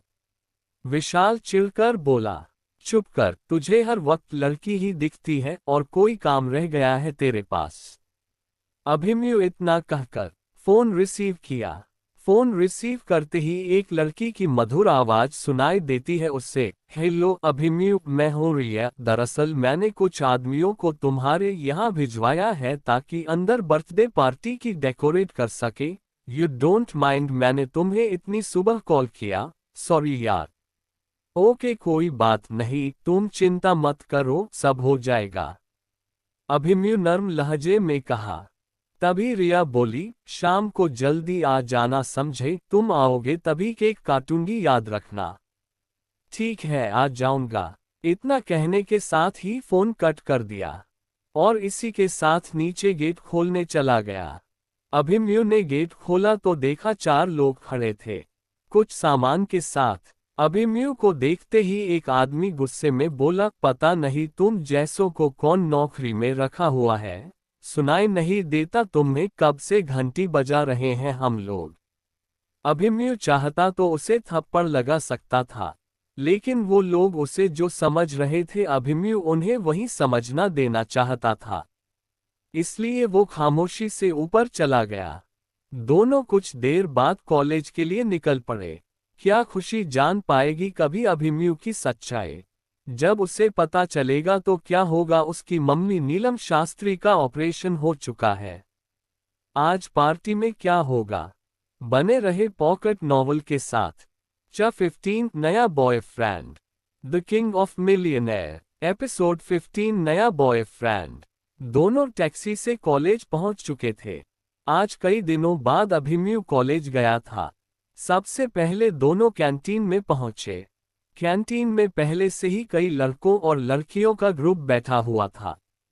कुछ ही दूरी पर एक टेबल खाली था। उसके पास ही एक लड़के के साथ 3 लड़कियां बैठी हुई थी, जो आपस में बात करने में बिजी थे। अभिमन्यु उनके पास बैठना तो नहीं चाहता था, पर उसे कहीं भी खाली जगह दिखाई नहीं दिया था। ना चाहते हुए भी दोनों को उसी टेबल पर जाकर बैठना पड़ा। वैसे दोनों कभी इस कैंटीन में कुछ भी नहीं खाते थे, क्योंकि यहाँ खाने के 2 गुने पैसे पे करने होते थे। लेकिन आज अभिमन्यु को चिंता करने की कोई जरूरत नहीं थी।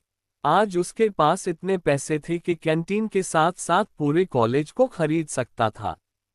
दोनों जैसे ही चारों के पास वाली टेबल पर जाकर बैठते हैं, तो उन चारों की नज़र अभिमन्यु और विशाल की तरफ चला जाता है। तभी एक लड़की जिसका नाम सौम्या था, वो अभिमन्यु को देखकर हल्का सा स्माइल के साथ अपनी सहपाठी से बोली, hello friends, look at this, Sonia का टीचर बॉयफ्रेंड। सौम्या के ऐसा कहने के साथ ही एक दूसरी लड़की जिसका नाम कृतिका है, अभिमन्यु से पूछती है, क्या बात है अभिमन्यु, कई दिनों बाद कॉलेज में नजर आ रहे हो। सुना है सोनिया ने तुम्हें छोड़ दिया है, उसने तुमसे ब्रेकअप कर लिया है क्या? उसके इतना कहते ही सभी जोर जोर से हंसने लगे। वो तो इसकी किस्मत अच्छी रही होगी, तभी तो सोनिया जैसी गर्लफ्रेंड मिल गई थी इससे, वरना इस जैसे फटीचर से भला कौन लड़की रिश्ता रखेगी। इतना कहकर तीसरी लड़की वैशाली अभिमन्यु से पूछती है, सुना है सोनिया ने तुमसे ब्रेकअप कर लिया है। यार अभिमन्यु, जब तुम सही से खुद पर ही 100 रुपये खर्च नहीं कर सकते तो गर्लफ्रेंड रखने की क्या जरूरत है? तुम लोग अपना मुंह बंद रखोगे प्लीज। विशाल थोड़ा गुस्सा होकर बोला। तो वो लड़का जो अब तक शांत बैठा हुआ था, जिसका नाम आदित्य था, वो विशाल का मजाक उड़ाते हुए बोला, अब देखो चमचा भी बोलना सीख गया है। फिर आदित्य गुस्से में विशाल से आगे कहा, ज्यादा बोलने की कोशिश भी मत करना, नहीं तो तू जानता ही है हम लोग क्या कर सकते हैं। तुम दोनों का कॉलेज में रहना मुश्किल हो जाएगा। विशाल को इतना गुस्सा आया था, उसका दिल कर रहा था अभी आदित्य के गाल पर थप्पड़ रसीद कर दे। लेकिन अभिमन्यु को खामोश देख उसकी हिम्मत नहीं हुई इन्हें कुछ कहने की। ये चारों ही अमीर परिवार से थे, हर वक्त किसी न किसी का मजाक उड़ाते ही रहते थे। लेकिन आज उनके जाल में विशाल और अभिमन्यु फंस चुके थे। वैसे आज अभिमन्यु उनकी बातों का बिल्कुल भी सीरियस नहीं ले रहा था। आज बस उन्हें थका देने वाला था। वो देखना चाहता था आखिर ये लोग और कितने नीचे तक गिर सकते थे, और दिन होता तो शायद अभिमन्यु इनके होते हुए कभी यहाँ नहीं आता। लेकिन अब अभिमन्यु किसी से कम थोड़े ही था। आदित्य के बातों का जब कोई जवाब नहीं मिला तो सौम्या गुस्से से कहा, ये दोनों बिल्कुल ढीठ किस्म के इंसान हैं। अगर इनके जगह मैं होती तो चिल्लू भर पानी में डूब मरती। ला कर दूं? विशाल सौम्या को किया फिर गुस्से में पूछा। सौम्या अपनी कंधे उचकाकर पूछती है, क्या ला कर दोगे तुम मुझे? विशाल बनावटी स्माइल के साथ कहा, वही चिल्लू भर पानी, ताकि तुम उसमें डूबकर मर सको। हाउ डे यू, तुम मुझे डूब मरने की बात कैसे कह सकते हो? शायद तुम मुझे नहीं जानते मैं कौन हूं। अभी एक फोन करूंगी तो चुटकी में गायब हो जाओगे। सौम्या गुस्से से चीख कर विशाल से कहा। सौम्या अपनी बात इतनी जोर से कही थी कि आसपास बैठे सभी स्टूडेंट की नज़र उसी तरफ जाकर ठहर गई थी।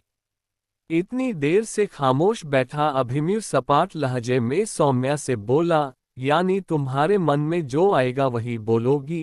और हम सुनते रहे, और हम बोले तो किसी को फोन करके हमें सजा दिलाओगी। वाह क्या बात है, तो जाओ, जिसे बुलाना है बुलाओ, हम दोनों यहीं बैठे हैं। अभिमन्यु ने जैसे ही अपनी बात पूरी की, तो आदित्य गुस्से में अभिमन्यु से बोला, तू सौम्या से ऐसे बात नहीं कर सकता, चल जल्दी से सौम्या को सॉरी बोल, नहीं तो तू जानता है मेरी पहुंच कितनी दूर तक है, फिर इस शहर में तो क्या पूरी दुनिया की मैप से गायब हो जाएगा। अभिमन्यु अपनी कुर्सी से खड़ा हो गया। फिर आदित्य के आंखों में देख गुस्से में बोला, चल सॉरी नहीं बोलता, तुझे जो करना है कर, मैं नहीं डरता तेरे से। ये हुई ना बात, मेरे दोस्त मेरे भाई, तू शायद मेरे भाई को नहीं जानता आदित्य, मेरा भाई द किंग ऑफ मिलियनेयर है। विशाल खुश होकर खुद से ही बोला। इन लोगों में बहस चल ही रहा था कि तभी एक लड़की की आती आवाज ने सभी को चौंका दिया था, जो कह रही थी, हेलो फ्रेंड्स, लो इससे मिलो, मेरा नया बॉयफ्रेंड राहुल कुमार, इस शहर के सबसे बड़ा बिजनेसमैन अभय कुमार का बेटा। कैंटीन के मेन गेट पर सोनिया खड़ी थी, और सोनिया ने राहुल का हाथ अपने हाथों से पकड़ी हुई थी। दोनों को देखकर ही कहा जा सकता था, दोनों एक दूसरे को बहुत पसंद करते हैं। सोनिया की बात पूरी होते ही सौम्या राहुल को देखकर हैरान रह गई थी। तो वहीं दूसरी तरफ राहुल ने भी जैसे ही सौम्या को देखता है वो भी उतना ही हैरान रह जाता है जितना कि सौम्या थी। सौम्या के डैड और राहुल के डैड दोनों बचपन के दोस्त थे। दोनों परिवारों को एक दूसरे के घर आना जाना लगा रहता था, और यही वजह था कि राहुल और सौम्या एक दूसरे को अच्छे से जानते थे। सौम्या बेशक सोनिया से बात करती थी, इसका मतलब यह नहीं था कि सौम्या सोनिया को अपना बेस्ट फ्रेंड मानती थी या उसे पसंद करती थी। सोनिया पूरी कॉलेज में बदनाम थी। सौम्या नहीं चाहेगी कि ऐसी लड़की के साथ राहुल रिलेशन रखे, लेकिन बात बहुत आगे बढ़ चुका था, जो उसे साफ नजर आ रहा था। सोनिया के सामने सौम्या राहुल से कुछ नहीं कह सकती थी, इसलिए वो मौके की तलाश में जुट गई ताकि राहुल को समझा सके। लेकिन तभी राहुल सौम्या के पास आया, जो अब भी कुछ सोच रही थी। सौम्या के पास आकर पूछा, क्या सोचने लगी तुम? सौम्या दबी जुबान से बोली, तुम्हें पूरी दुनिया में यही एक लड़की मिली थी प्यार करने के लिए। जस्ट चिल यार, ये तो बस टाइम पास है। फिर गहरी सांस भरते हुए राहुल आगे कहा, क्या करूं यार, तुम्हारी दीदी तो मानती नहीं, अगर वो मान जाए तो इसे अभी के अभी छोड़ दूंगा समझी। जब उन्हें पता चलेगा तो वो वैसे भी नहीं मानती। यार तुम लड़के कितने गिरे हुए हो, यह नहीं तो ना सही दूसरी तो मिल ही जाएगी। अभी सौम्या आगे कुछ कहती उससे पहले ही सोनिया उनके पास पहुंच गई। लेकिन तभी उसकी नजर अभिमन्यु पर चली गई। अभिमन्यु को देखते ही सोनिया मुंह बनाकर बोली, अरे तुम आज कैंटीन में खाना खा रहे हो? वाह भाई वाह, क्या बात है, जब मैं कहती थी तो पैसे नहीं थे, अब कहां से पैसे मिल गए तुम्हें? सोनिया, अब तुम इन सब बातों पर बात ना करो तो ही बेहतर होगा, तुम जैसी घटिया लड़कियों के मुंह नहीं लगता मैं। इतना कहने के बाद अभिमन्यु और विशाल कैंटीन का बिल चुकाया और बाहर निकल गए। अभिमन्यु की यह बात कैंटीन में बैठे सभी ने सुना था, और सभी की नज़र इस वक्त सोनिया पर जाकर ठहर गई थी। सोनिया तो जैसे पानी पानी हो गई थी। तो वही दूसरी तरफ सिटी हॉस्पिटल के बाहर एक ऑटो रिक्शा आकर रुकती है। रिक्शे से खुशी उदास मन के साथ उतरती है। रिक्शे का किराया देने के बाद वो सीधा 5वें माले पर पहुंच जाती है। खुशी जब 5वें माले के जनरल वार्ड में जाती है तो हैरान रह जाती है। जिस बेड पर कल तक उसकी मम्मी नीलम शास्त्री लेटी हुई रहती थी, आज कोई और ही औरत लेटी हुई थी। ये देख उसकी आंखों से आंसू बहने लगते हैं। वो पागलों की तरह इधर उधर भागने लगती है, सबसे पूछने लगती है, पर कोई बता नहीं पाया उस औरत के साथ हुआ क्या था। खुशी रोते हुए वार्ड के एक कोने में दीवार के सहारे बैठ जाती है। उसे समझ आ गया था उसके मम्मी के साथ क्या हुआ होगा। जरूर हॉस्पिटल वालों ने मम्मी को बाहर कर दिया होगा। लेकिन मम्मी गई तो गई कहाँ? खुशी के दिमाग में तरह तरह के ख्याल आ रहे थे, पर वो अब तक किसी नतीजे पर पहुंच नहीं पाई थी। फिर खुशी खुद से ही बोली, ये लोग ऐसे कैसे मम्मी को बाहर निकाल सकते हैं? मेरे आने तक का भी इंतजार नहीं किया इन लोगों ने? नहीं, ऐसा नहीं कर सकते ये लोग, इन्हें जवाब देना ही होगा। इतना सोचने के बाद खुशी फिर से रोने लगती है। फिर अचानक खड़ी हो गई और अपने आंसू पोंछा गुस्से में लिफ्ट के तरफ भागी। कुछ देर बाद खुशी ग्राउंड फ्लोर पर पहुंच गई थी। खुशी सीधा रिसेप्शन पर बैठी लड़की के पास पहुंच गई और सीधा सवाल पूछा, मेरी मम्मी कहाँ गई? रिसेप्शन पर बैठी लड़की रीमा थी। रीमा लैपटॉप पर कुछ काम कर रही थी, इसलिए वो खुशी की तरफ बिना देखे ही जवाब दिया, मुझे क्या पता आपकी मम्मी कहाँ गई, शायद अपने घर चली गई हो।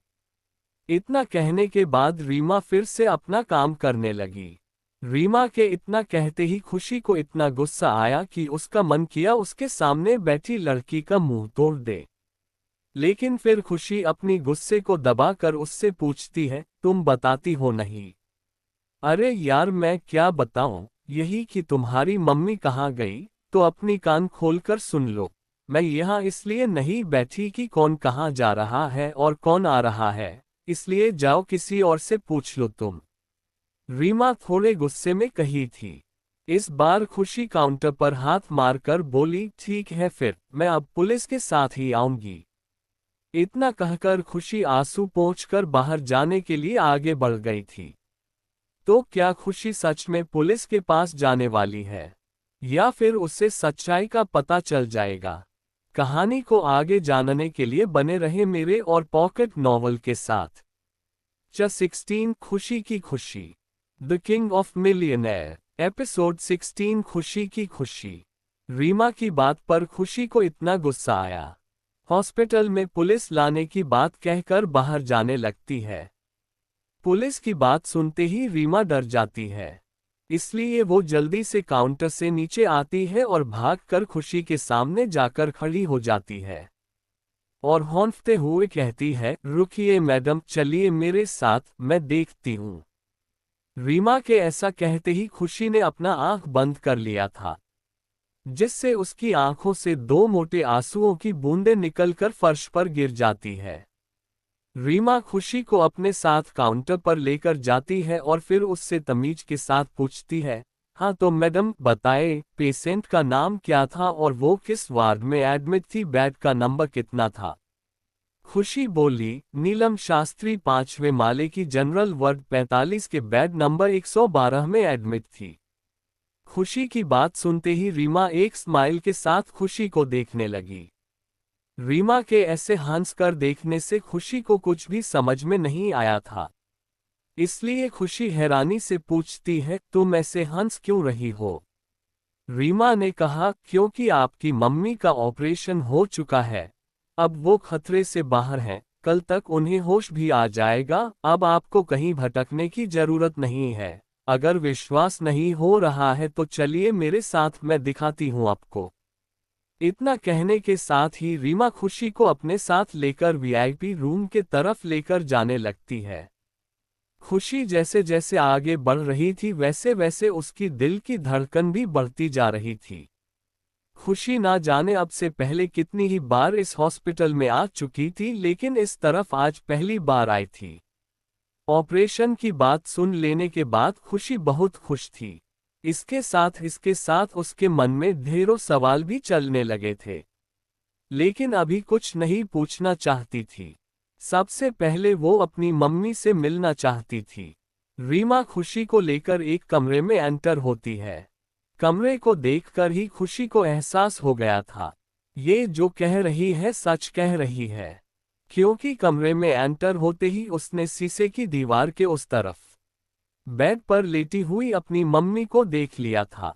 अपनी मम्मी को देखते ही खुशी रोने लगती है। उनसे मिलना चाहती थी, उन्हें छूना चाहती थी, पर ऐसा अभी नहीं कर सकती थी। कमरे में पहले से ही एक डॉक्टर और दो नर्स मौजूद थे। शीशे की दीवार के उस तरफ नीलम जी सो रही थी। डॉक्टर और नर्स नीलम जी पर नजर रखे हुए थे। इतने अच्छे से अपनी मम्मी की इलाज होते देख खुशी का ठिकाना नहीं रहा था। लेकिन तभी डॉक्टर खुशी को जाने को कहता है और कल सुबह आकर मिलने को कहता है। खुशी इनकार नहीं कर पाई, रीमा के साथ कमरे से बाहर चली गई। रीमा अपने काउंटर पर जाकर बैठ जाती है और खुशी बाहर जाने लगती है। लेकिन तभी उसके दिमाग में कुछ आता है। खुशी पलटकर रिसेप्शन पर पहुंच जाती है और रीमा से हिचकिचाते पूछती है, तुमसे कुछ पूछना चाहती हूँ, क्या तुम बताओगी? रीमा को थोड़ा संदेह होने लगा था, आखिर ये लड़की उससे क्या पूछना चाहती है। रीमा स्माइल के साथ कहा, हाँ पूछिए ना, आप क्या पूछना चाहती हैं? खुशी पूछती है, ये सब कैसे हुआ और किसने किया, क्योंकि आप लोग फ्री में ऑपरेशन करने से रहे। खुशी के ऐसी बातों से रीमा को गुस्सा तो बहुत आया था, पर वो ज्यादा कुछ नहीं बोल सकती थी, क्योंकि उसे डर था अभिमन्यु से, कि कहीं अभिमन्यु उसकी कही बातों से नाराज ना हो जाए। और रीमा ऐसा बिल्कुल नहीं चाहती थी। इसलिए वो सपाट लहजे में कहा, ये सच है मैडम, हॉस्पिटल की तरफ से फ्री में कुछ भी नहीं होता है। अगर हम फ्री में करने लग जाए तो इस हॉस्पिटल का क्या होगा? और जिसने भी यह काम किया है, मेरा मतलब पैसा दिया है, वो नहीं चाहता इस बारे में कोई जाने। बेहतर होगा आप भी कुछ ना पूछे तो अच्छा होगा। तो फिर आप मेरे ऑर्डर के बिना मेरी मम्मी का ऑपरेशन कैसे कर सकती हैं? क्या आप लोगों को इतना भी पता नहीं इसके कुछ रूल होते हैं, और आप लोगों ने उस रूल को तोड़ा है? शायद आप नहीं जानती, इसके लिए मैं क्या कर सकती हूँ? खुशी थोड़ा गुस्सा और नफरत से कहा। रीमा अच्छे से जानती थी किसी पेशेंट का ऑपरेशन करने से पहले क्या क्या प्रोसीजर होता है। पेशेंट का कोई अपना होना अनिवार्य है, पर यहाँ ऐसा कुछ भी नहीं हुआ था और ना ही नीलम शास्त्री के किसी अपनों से संपर्क किया गया था। भले ही खुशी के लिए अच्छी बात थी, पर रीमा जानती थी खुशी जिद्दी होने के साथ साथ एक ईमानदार लड़की है। उन्होंने बस रुपए देख नीलम शास्त्री का ऑपरेशन कर दिया था। इसलिए रीमा मुद्दे पर आकर सपाट लहजे में खुशी से पूछती है, तो अब आप क्या चाहती हैं मैडम? वैसे आपको तो खुश होना चाहिए, आपकी मम्मी का अच्छे से इलाज हो पाया, इसका मतलब आप खुश नहीं हैं। खुशी रीमा को देखती है। रीमा भी उसे ही देख रही थी। फिर खुशी आह भरते हुए कहा, खुश तो इतना हूं कि मैं बता नहीं सकती आपको, पर जिसने मेरा हेल्प किया है, क्या मैं उसका नाम भी नहीं जान सकती? रीमा बोली, नहीं मैडम, हम ऐसा नहीं कर सकते। अगर मैं ऐसा करती हूं तो मेरा नौकरी खतरे में पड़ सकती है। खुशी सपाट लहजे में बोली, और जो मैं करूंगी उससे तो आपका हॉस्पिटल का रेप्यूटेशन भी खराब हो सकता है। बस आप मुझे उस इंसान का नाम बता दीजिए, और हो सके तो उसका नंबर दे दीजिए, ताकि मैं उन्हें एक थैंक यू बोल सकूं। रीमा हैरानी से उस खूबसूरत लड़की को देखने लगी और मन ही मन सोचने लगी, अभिमन्यु ऐसे ही इस लड़की से प्यार नहीं करता है। इसमें जरूर कोई बात है, और वह बात है हार ना मानने की, किसी भी तरह अपनी बात मनवाने की। रीमा को खामोश देखकर खुशी बोली, आप बिल्कुल चिंता मत कीजिए, मैं उनसे मिलने की जिद नहीं करूंगी, और ना ही ऐसी बात कहूंगी जिससे आपको या फिर आपके हॉस्पिटल का नाम खराब हो। मैं बस उनसे थैंक यू कहूंगी, इससे ज्यादा कुछ भी नहीं कहूंगी। ट्रस्ट मी, मुझ पर भरोसा कीजिए। ये बात कहते हुए खुशी के आंखों से आंसू बहने लगा था। वो भीगी आंखों के साथ रीमा को देखे जा रही थी। एक तरफ खुशी थी जो उसे आस भरी नजरों से देख रही थी, तो वहीं दूसरी तरफ अभिमन्यु था जिसने अपना असलियत बताने से मना किया था। रीमा अजीब सी उलझन में फंसी हुई थी। आखिर वो करे तो क्या करे? आखिरकार रीमा को अपना फैसला बदलना पड़ा। उसने खुशी को अभिमन्यु का नाम और उसका फोन नंबर दे दिया था। खुशी अभिमन्यु को सिर्फ शक्ल से जानती थी, पर उसका नाम नहीं जानती थी। इसलिए अभिमन्यु के लिए कोई प्रॉब्लम क्रिएट नहीं होने वाला था। खुशी हॉस्पिटल से चली गई थी।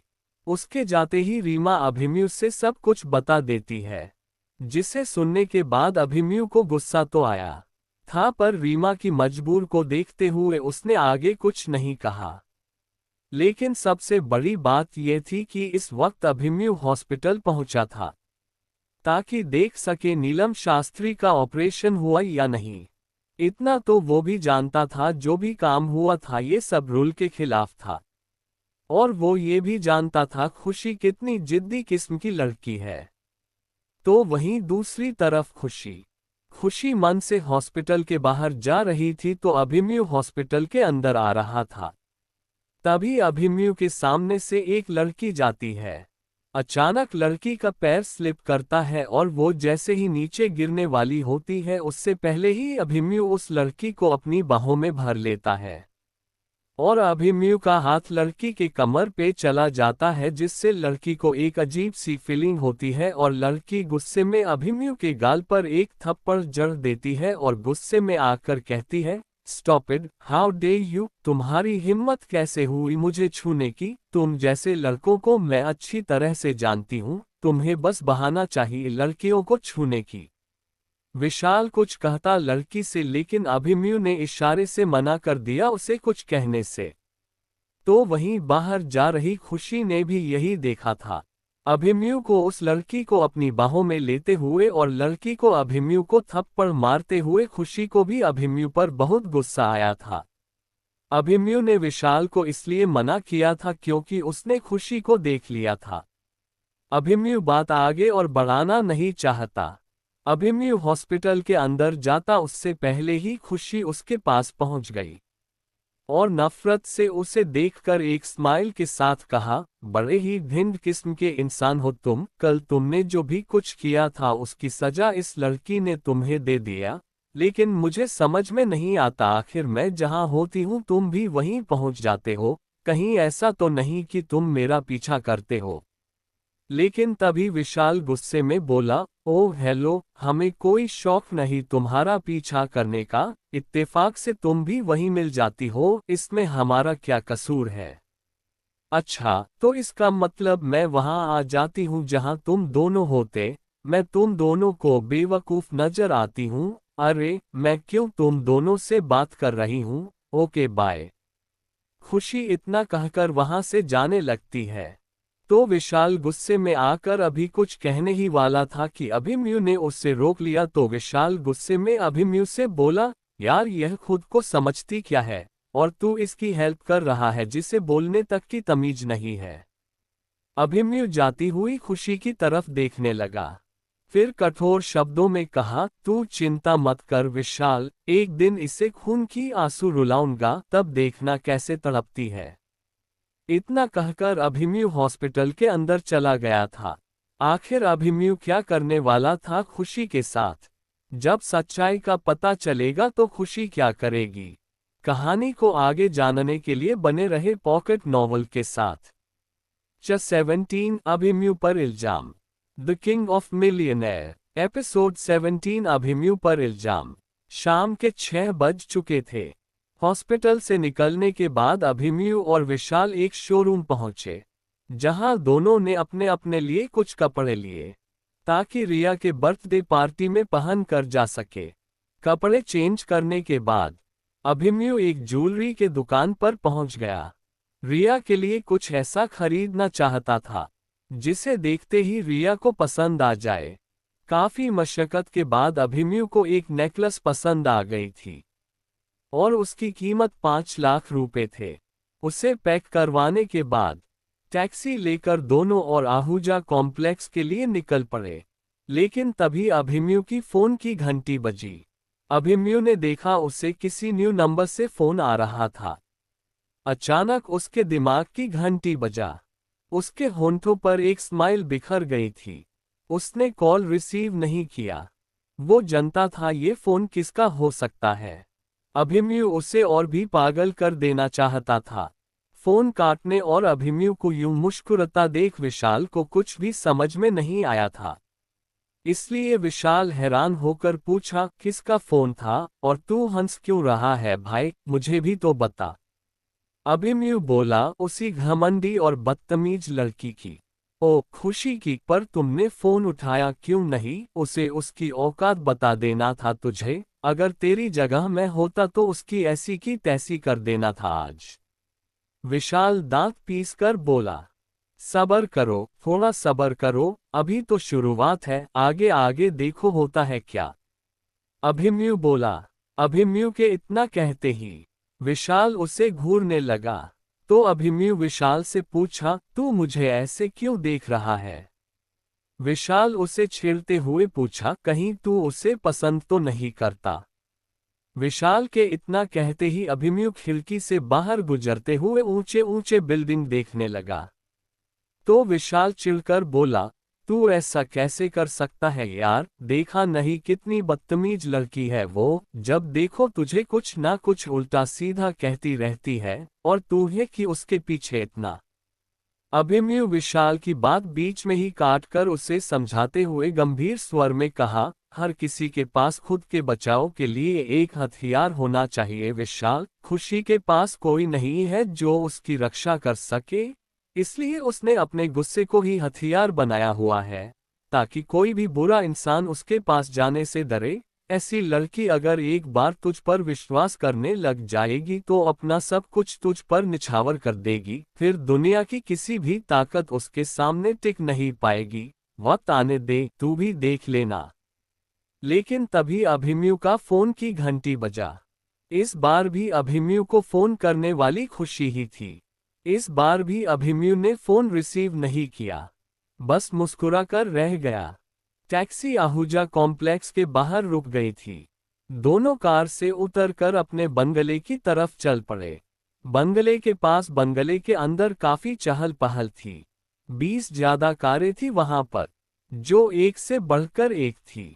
इसका मतलब साफ था, रिया के बर्थडे पार्टी में जो भी लोग आए थे, सभी के सभी अमीर घरानों से थे।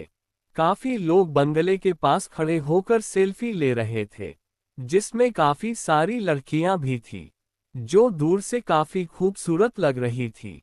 विशाल लड़कियों को देखकर उछलकर बोला, लगता है आज तुम्हारे बंगले की शोभा बढ़ गई है। देखो ना, आज कितनी खूबसूरत लड़कियों का झुंड एक साथ खड़ी है। लगता है हमारा वेलकम अच्छे से किया जाएगा। अभिमन्यु विशाल को घूर कर देखा, फिर बोला, अब तो वहां जाने से ही पता चलेगा, वेलकम की जगह हमारी बेइज्जती ना हो जाए। दोनों ने भले ही नए कपड़े पहन रखे थे, पर वो कपड़े बिल्कुल साधारण थे। यहाँ काम कर रहे वेटर के कपड़े ही शायद अच्छे थे। इसी के साथ दोनों मैन गेट पर पहुंचे, जहां रिया ने 2 वॉचमैन को ड्यूटी पर रखा हुआ था, ताकि आने जाने वालों पर निगरानी रख सके। दोनों को देखते ही वॉचमैन गुस्से से कहा, अरे अंदर कहाँ चले, चलो जाओ यहाँ से, बाद में आना, अभी पार्टी खत्म नहीं हुआ है। पता नहीं कहाँ कहाँ से मुंह उठा के चले आते हैं। वॉचमैन के बातों पर अभिमन्यु को कोई हैरानी नहीं हुआ था। वो जनता था इन कपड़ों का कोई वैल्यू नहीं है यहाँ पर। लेकिन विशाल से रहा नहीं गया तो वो गुस्से से वॉचमैन को फटकार लगाकर बोला, तुम जानते हो किससे बात कर रहे हो? इस घर के ओनर से। अगर ज्यादा बदतमीजी की तो अभी के अभी बाहर फिकवा दूंगा, समझे? काहे मजाक कर रहे हो हमसे? ये घर हमारी रिया मैडम का है। अगर अभी उल्टे पैर नहीं गए तो समझ लेना हम क्या करेंगे तुम्हारे साथ। दूसरा वॉचमैन बोला। अभी विशाल आगे कुछ कहता उससे पहले ही एक आवाज वहां गूंजा, क्या हो रहा है यहाँ? उन चारों के बीच आने वाला इंसान वही था, जो सुबह इस बंगले पर आया था, जो अभिमन्यु को अच्छे से जानता था। उसकी नज़र जैसे ही अभिमन्यु और विशाल पर गया, वो समझ गया था, इसे ये लोग अंदर जाने नहीं दे रहे हैं। लेकिन तभी दूसरा वॉचमैन ने कहा, देखिए ना हरीलाल भैया, ये दोनों पता नहीं कौन है। इनका कहना है ये बंगला इनका है, अगर हमने इन्हें अंदर जाने नहीं दिया तो हमें बाहर फिकवा देंगे। हरीलाल हंसते हुए कहा, अरे ऐसा कुछ भी नहीं है, ये दोनों यहाँ के चौकीदार हैं, यहाँ रहते हैं, इसलिए इस घर को अपना कहते हैं। विशाल को इतना गुस्सा आया, वो फुसफुसा कर अभिमन्यु से बोला, तुझे ये बंगला रिया को देना ही नहीं चाहिए था। उसने कितने बदतमीज लोगों को इकट्ठा करके रखा हुआ है। तेरी जगह मैं होता तो एक एक को चुन चुन कर बाहर फेंकवा देता। क्या बड़बड़ रहा है तू? और तुम दोनों सुबह से कहाँ गए थे? पता है रिया मैडम, तुम्हारे बारे में कई बार मुझसे पूछ लिया था। तुम दोनों को जल्द ही बाहर करवा दूंगा यहाँ से। तुम्हारे ओनर से बात करके देख लेना। जाओ अब यहाँ से। इतना कहकर हरिलाल एक और चला गया था। दोनों अंदर पहुंचे तो हैरान रह गए। अंदर धीमी धीमी आवाज में एक रोमांटिक सॉन्ग प्ले हो रहा था, जिसके धुन पर सभी एंजॉय कर रहे थे। एक खूबसूरत सा स्टेज बनाया गया था। शायद कुछ देर बाद यहाँ डांस होने वाली थी। और उसी के बगल में एक खूबसूरत केक रखा गया था। जगह जगह खड़े लोग पार्टी का मजा ले रहे थे। अंदर का डेकोरेट देखकर दोनों ही दंग रह गए थे। दोनों भीड़ को चिढ़ते हुए आगे बढ़ने लगे। तभी अभिमन्यु की नजर एक तरफ जाकर ठहर गई थी। एक बेहद खूबसूरत लड़की पिंक गाउन में खड़ी थी। उसके आसपास कई लड़के खड़े थे, जो शायद उसे इम्प्रेस करने में जुटे हुए थे। लेकिन वो लड़की की नज़र इधर उधर शायद किसी को ढूंढ रही थी। आज वो लड़की हद से ज्यादा खूबसूरत लग रही थी। उसकी खूबसूरती आज चांद को भी फीका कर देने वाली थी। ये लड़की थी बर्थडे गर्ल रिया बंसल। विशाल अभिमन्यु को वहीं छोड़कर ऊपर चला गया था।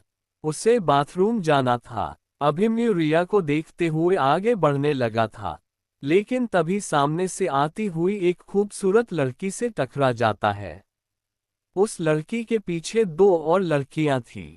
लड़की अभिमन्यु से जैसे ही टकरा कर उसे देखती है, वो हैरान रह जाती है और चीखते हुए कहती है, अभिमन्यु तुम यहाँ क्या करने आए हो? किसने बुलाया है तुम्हें? ये पार्टी तुम जैसे फटीचर के लिए नहीं है। चलो जाओ यहाँ से। मैं नहीं चाहती तुम्हारे वजह से कोई बखेड़ा खड़ा हो जाए। यहाँ आधे से ज्यादा मेरे कॉलेज फ्रेंड्स हैं, उन्होंने देख लिया तो मेरी दी का इंसल्ट हो जाएगा। ये लड़की और कोई नहीं सौम्या बंसल थी, रिया बंसल की छोटी बहन। और उसके पीछे खड़ी दो लड़कियां कृतिका और वैशाली थी, जो इस वक्त अभिमन्यु को ही घूरे जा रही थी। सौम्या, रहने दो ना इसे। जब इतने लोग खाना खा सकते हैं तो ये भी खा लेगा। वैसे भी खाना तो बचेगा ही, बाहर फेंकने से अच्छा है कोई गरीब खा लेगा तो दुआ ही देगा। वैशाली अभिमन्यु को नफरत से देखकर कहा। ठीक कहा वैशाली ने। सौम्या, तू क्यों इतना परेशान होती है? आया है तो खाना खा लेने दे। ऐसे खाने कहाँ मिलता होगा इस फटीचे को? कृतिका मुंह बनाकर बोली। दोनों की बातें सुन लेने के बाद सौम्या आह भरकर अभिमन्यु से बोली, ठीक है, आए हो तो खाना खाकर जाना। लेकिन तभी सौम्या की नजर अभिमन्यु के हाथों पर चली जाती है। अभिमन्यु अपने हाथों में एक छोटा सा पैकेट पकड़ा हुआ था। सौम्या के इतना कहते ही अभिमन्यु ने अपना हाथ पीछे कर लिया। ये देख सौम्या उसे चोर नजरों से घूरने लगती है। अभिमन्यु के ऐसा करते ही सौम्या कठोर शब्दों में पूछा, क्या छुपा रहे तुम? जल्दी बताओ, कहीं तुम यहाँ कुछ चुराने तो नहीं आए हो? सौम्या के इस बात पर अभिमन्यु को बहुत गुस्सा आ गया था। उसका मन कर रहा था अभी इस बदतमीज लड़की के गाल पर एक थप्पड़ रसीद कर दे। अभिमन्यु अपने गुस्से को शांत करके सौम्या से बोला, सौम्या, चुप हूँ, इसका मतलब जो मर्जी वही कहोगी तुम जैसा समझ रही हो वैसा कुछ भी नहीं है। वैसा कुछ भी नहीं है तो तुमने पीछे क्या छुपाया है? दिखाओ। दिखाते क्यों नहीं? सौम्या गुस्से में बोली। ओ, मैं तुम्हें नहीं दिखा सकता क्योंकि यह तुम्हारे लिए नहीं है। वैसे तुम्हें क्यों दिखाऊं? तुम कौन हो जो तुम्हें दिखाऊं? वाह रे मेरे भोले भंडारी! इतना कहकर सौम्या अभिमन्यु से कहा, तो अपनी कान खोलकर सुनो। रिया बंसल मेरी दीदी है और मैं उनकी छोटी बहन सौम्या बंसल हूँ, इसलिए मुझे पूरा हक बनता है इस पार्टी में क्या हो रहा है क्या नहीं। समझे तुम? अब सीधे सीधे बता दो तुमने पीछे क्या छुपाया है। उसके इतना कहते ही म्यूजिक सिस्टम भी थोड़ी देर के लिए बंद हो चुकी थी। इसलिए सौम्या के इतना कहते ही आसपास खड़े लोगों को भी सौम्या की बातें सुनाई दे गई थी। और सभी की नज़र इस वक्त अभिमन्यु पर जाकर ठहर गई थी। उसी बीच एक भारी भड़कम आवाज सुनाई देती है, सौम्या क्या हो रहा है यहाँ? अब अभिमन्यु कैसे बचाएगा सौम्या से? कौन था वो इंसान जो अभी पहुंचा था दोनों के बीच?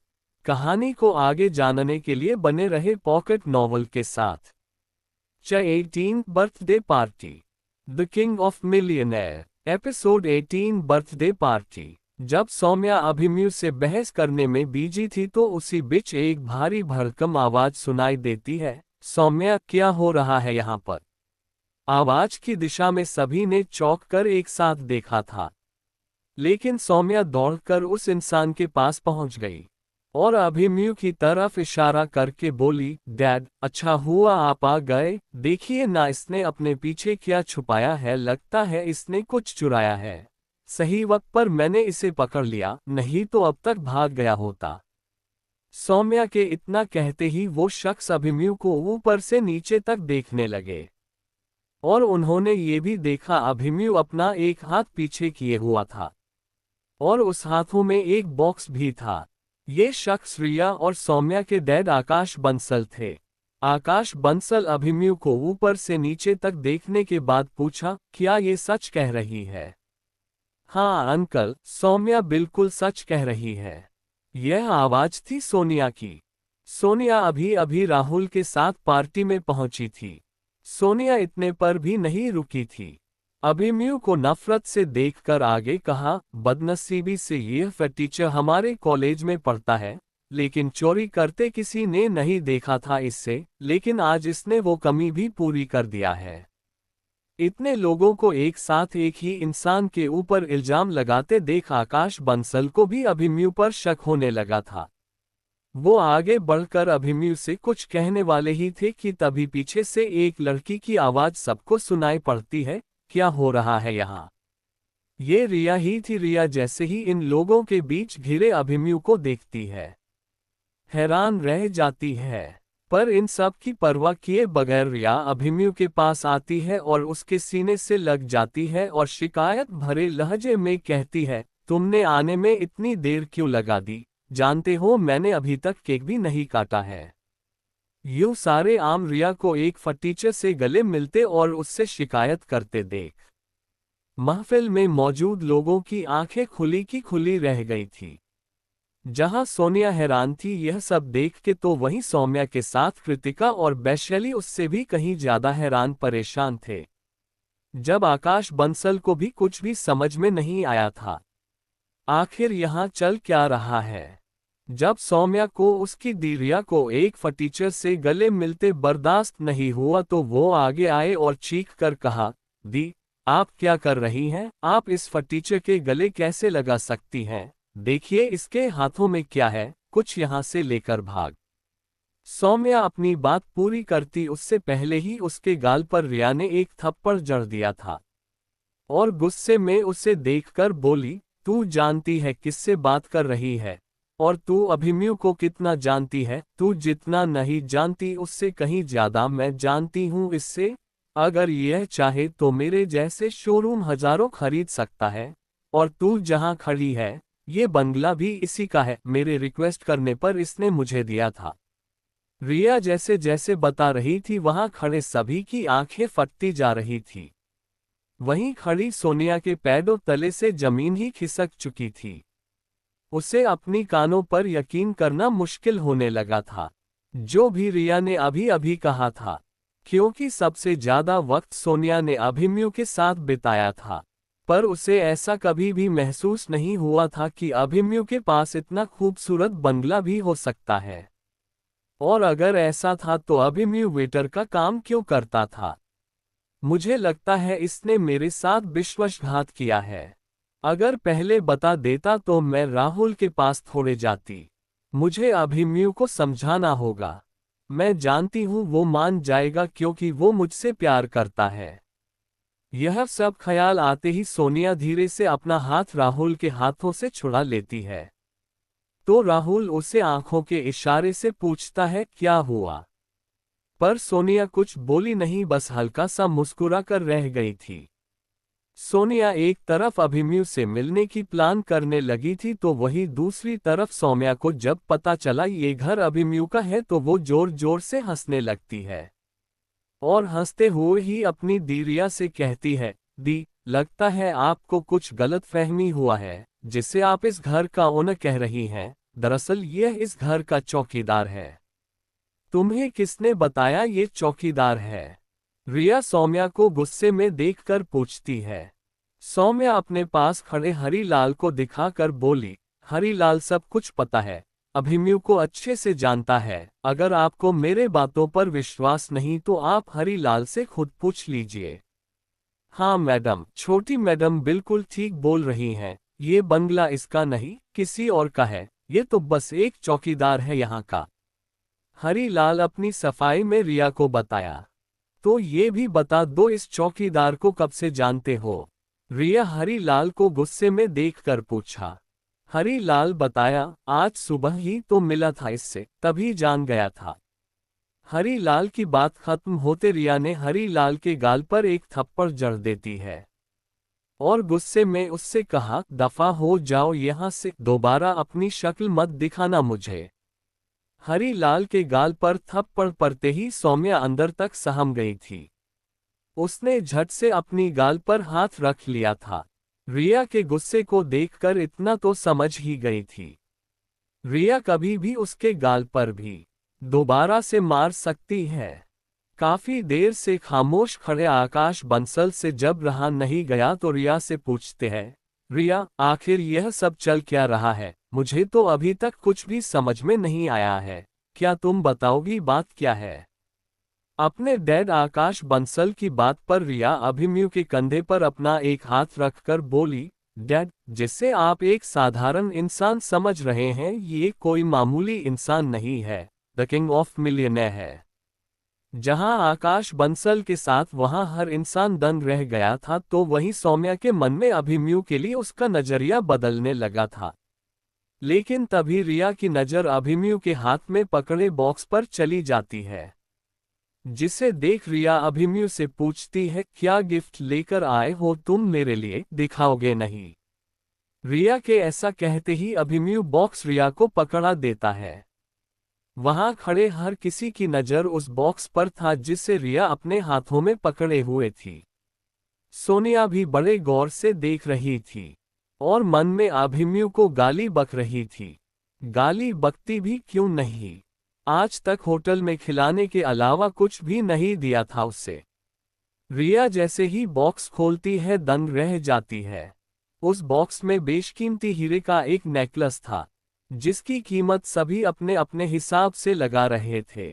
इतनी महंगी नेकलेस देख रिया बोली, इतना महंगा नेकलेस लाने की क्या जरूरत थी, तुम आ गए थे वही काफी था मेरे लिए। बेटी, जब इसने इतने प्यार से तुम्हारे लिए लाया है तो पहन भी लो। फिर अभिमन्यु के तरफ देखकर प्यार से कहा, बेटा तुम ही अपने हाथों से रिया के गले में पहना दो। ये कहा था रिया की मॉम सुनैना बंसल ने। सुनैना बंसल इतनी देर तो खामोश रही, बस ये सब समझने की कोशिश करती रही। जब उन्हें समझ में आया कि अभिमन्यु की हैसियत क्या है तो वो राहुल का पीछा छोड़कर अभिमन्यु के पीछे पड़ गई। पहले हर वक्त राहुल कुमार से शादी करने के लिए रिया को फोर्स करती नजर आती थी, पर जब उन्होंने देखा राहुल से भी काबिल इंसान उन्हें मिल गया है, जो राहुल से भी कई गुना बड़ा दौलतमंद है, तो पार्टी बदलते देर नहीं लगी थी उन्हें। हाँ बेटा, ये नेक काम तुम ही कर दो, हम सबको अच्छा लगेगा, आकाश बंसल ने अभिमन्यु से कहा। तभी अचानक महफिल में तालियों की गूंज सुनाई देने लगा था और सभी चेयर्स कर रहे थे अभिमन्यु और रिया के लिए। रिया के चेहरे पर शर्मा हया साफ देखा जा सकता था। जहां रिया शर्म से पानी पानी हो रही थी तो वहीं अभिमन्यु नर्वस फील करने लगा था। उसे अब खुद पर ही गुस्सा आ रहा था और भी कुछ रिया के लिए गिफ्ट ला सकता था। नेकलेस ही क्यों लेकर आया था उसके लिए? अगर पहले से पता होता यहाँ सब गड़बड़ होने वाला है तो शायद ही ऐसा नहीं करता। रिया बस अभिमन्यु को ही देख रही थी और शायद आंखों से कह रही थी, अभिमन्यु जल्दी करो, आखिरकार उसने रिया के हाथों से नेकलेस उठाया। रिया अभिमन्यु के बिल्कुल सामने खड़ी हो गई थी।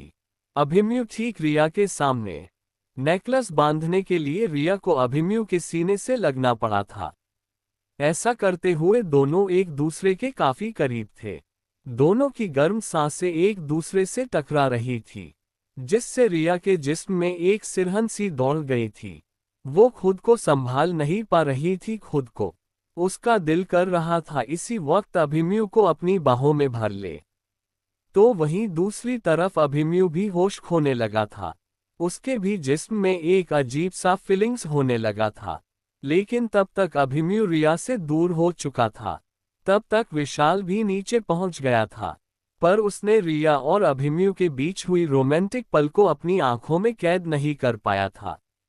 लेकिन नीचे चल रहा हलचल को देख विशाल को अंदाजा हो गया था, यहाँ कुछ धमाका हुआ है।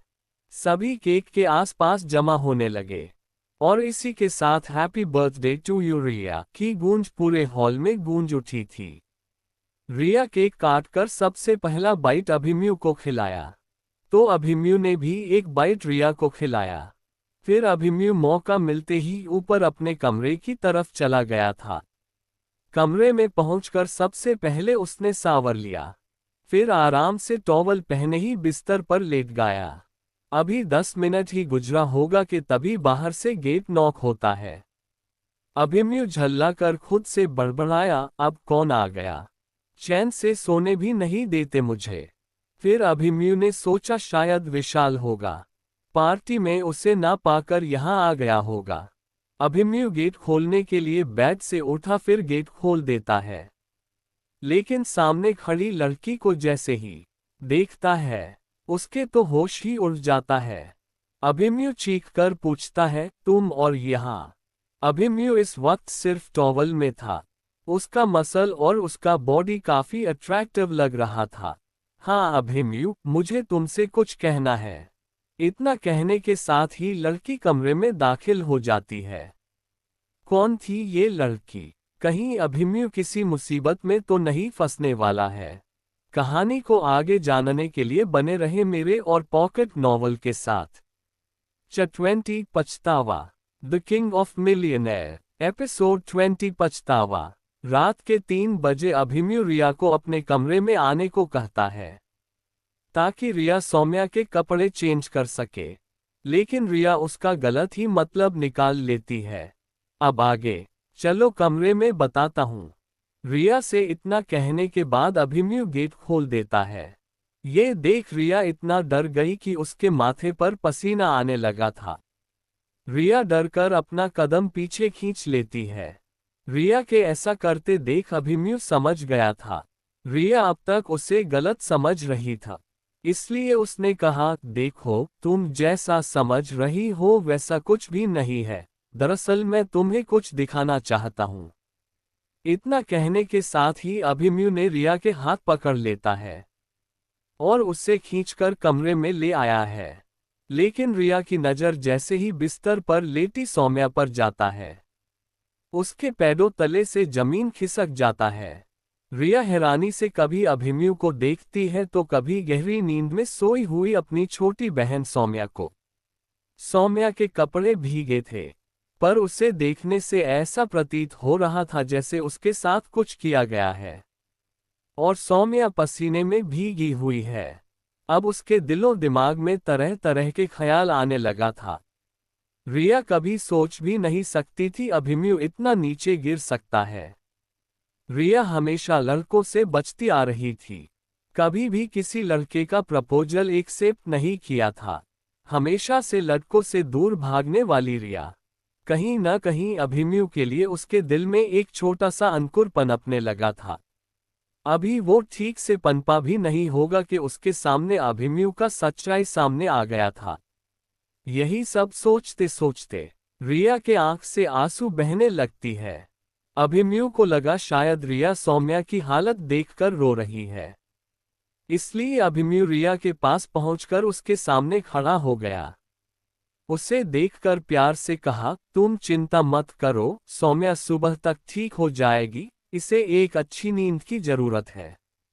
लेकिन अगले ही पल रिया अभिमन्यु को धक्का देकर गुस्से से कहती है, कितना घटिया इंसान हो तुम अभिमन्यु, मैंने क्या समझा था, और तुम क्या निकले, तुमने मेरी बहन के साथ ही, छी।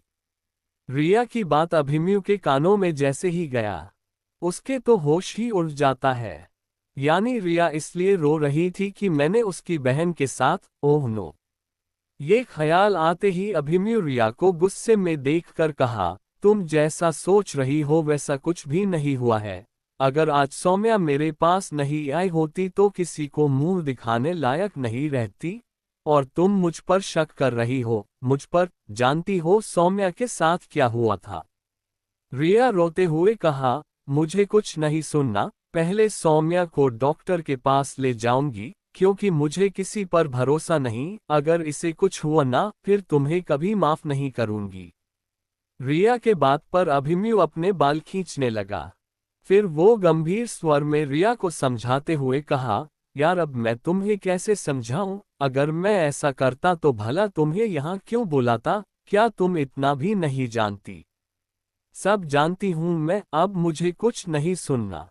इतना कहने के साथ ही रिया अपना फोन निकाल लेती है और एम्बुलेंस को फोन करने लगती है। लेकिन तभी अभिमन्यु बोला, रुको, मैं फोन कर देता हूँ सिटी हॉस्पिटल, वो लोग अभी आ जाएंगे। नहीं, मैं खुद कर लूंगी, मैं जानती हूँ तुम मेरा हेल्प क्यों करना चाहते हो, तुम्हारे पास बहुत पैसे हैं, तुम चाहोगे तो पूरी हॉस्पिटल खरीद सकते हो, फिर सच्चाई क्या है यह मैं कभी नहीं जान पाऊंगी। रिया गुस्से में बोलकर फोन लगा देती है। तो वहीं रिया के अचानक बदले हुए तेवर देखकर अभिमन्यु जहां हैरान था, तो वहीं दुखी भी था, क्योंकि रिया को उस पर बिल्कुल भरोसा नहीं रहा था। जो लड़की उसके हाथों से नेकलेस अपने गले में डलवाया था, आज उसी लड़की को उस पर भरोसा नहीं था। अभिमन्यु अब अपनी सफाई में रिया से कुछ नहीं कहना चाहता था। वैसे भी रिया कुछ समझना भी नहीं चाहती थी। ऐसे में उसे कुछ कहना पत्थर पर सर मारने जैसा होगा। 30 मिनट बाद ही एम्बुलेंस पहुंच चुकी थी। रिया सौम्या को अपने साथ हॉस्पिटल लेकर चली गई थी। अभिमन्यु बस खड़े होकर यह सब देखता रहा। अभिमन्यु रूम को अंदर से बंद किया और बिस्तर पर लेट गया था। 10 बजे सौम्या का टेस्ट हो चुका था। रिपोर्ट में खुलासा हुआ था, सौम्या ने ड्रग्स लिया था, लेकिन उसके साथ ऐसा कुछ भी नहीं हुआ था। वो बिल्कुल सेफ थी। सौम्या को होश आ चुका था और साथ ही उसे डिस्चार्ज भी कर दिया गया था। ये नॉर्मल बात थी, ऐसा अक्सर होते रहता था। लेकिन रिया को अभी तक शांति नहीं मिला था, जब तक कि पूरी कहानी सौम्या से ना सुन लेती। रिया ने पहले ही अपनी कार मंगवा लिया था। अब वो खुद कार ड्राइव कर रही थी और उसके पास ही सौम्या सर झुकाए बैठी हुई थी। रिया एक नज़र सौम्या को देखती है, फिर उसे डांटते हुए कहती है, सौम्या तुम्हें शर्म नहीं आती ड्रग लेते हुए? कभी सोचा है अगर किसी को पता चल गया तो क्या होगा? खासकर मॉम डैड को, जब उन्हें पता चलेगा तो क्या होगा? उनकी लाडली बेटी दुनिया का सबसे बड़ा और महंगा नशा करने लगी है। अरे तुम्हें अपना ना सही लेकिन हम सब का तो ख्याल रखना चाहिए था। रिया की बातों से सौम्या के आंख से आंसू बहने लगा था। कुछ देर रोने के बाद सौम्या अपना आंसू पोंछती है। फिर रिया से कहती है, दी ये सब कैसे हुआ मुझे भी नहीं पता। रिया गुस्से से बोली, तुझे नहीं पता कि तू ड्रग्स ले रही है? सच बता ये सब कब से चल रहा है? और तू अभिमन्यु के कमरे में कैसे पहुंची? क्या तुझे अभिमन्यु अपने साथ लेकर अपने कमरे में गया था? उद्धरण चिन्ह। रिया के इतना कहते ही सौम्या को एक तेज झटका लगा था। उसके आंखों के सामने कुछ धुंधला धुंधला सा तस्वीर दिखाई देने लगा था। वो कैसे पहुंची थी ऊपर, उसे कौन लेकर गया था? धीरे धीरे उसे सब कुछ याद आने लगा था। वो जल्दी से बोली, दी आपने एक ऐसे लड़के को देखी थी जिसने पर्पल कलर का कोट पेंट पहन रखा था? रिया कंधे उचकाकर बोली, नहीं, इतनी भीड़ में कौन क्या पहन कर आया है ये बताना बहुत मुश्किल था, पर उसने क्या किया था तुम्हारे साथ जबकि तुम अभिमन्यु के कमरे में थी? पता नहीं उसने क्या किया होगा तुम्हारे साथ, उसे कभी माफ नहीं करूंगी, देख लेना। दी पहले मेरी पूरी बात तो सुन लीजिए। सौम्या थोड़ा चिढ़कर बोली तो रिया उबासी लेकर कहा, हाँ बता, तू किसी लड़के की बात कर रही थी। सौम्या आगे बोली, उस लड़के ने मुझे एक जूस लाकर दिया और बोला, यार तुम्हारी दीदी का बर्थडे है, सिर्फ मेहमान ही खाएंगे तो कैसे चलेगा। लो, तुम्हारे लिए जूस लेकर आया हूँ, इसे पी लो और बताओ कैसा हुआ है। इसे मैंने खास तुम्हारे लिए बनवाया है।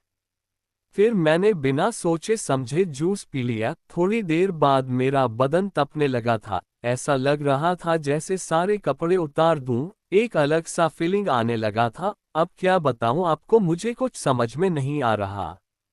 इतना कहकर सौम्या खामोश हो गई और कुछ सोचने लगी थी। सौम्या के चुप होते ही रिया उसे घूर कर देखने लगी। रिया ने जब देखा सौम्या को तो एक पल को वो भी हैरान रह गई थी, क्योंकि सौम्या मुस्कुरा रही थी। ये देख रिया गुस्से में कहा, हंसना बंद कर तू, उसके बाद क्या हुआ जल्दी बता। रिया के इस तरह टोकने से सौम्या हड़बड़ा गई थी। उसे इसका एहसास हो चुका था, वो अभी मुस्कुरा रही थी।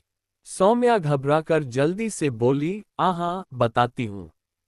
सौम्या फिर आगे रिया से वो सब बताने लगी, रात जो उसके साथ हुआ था।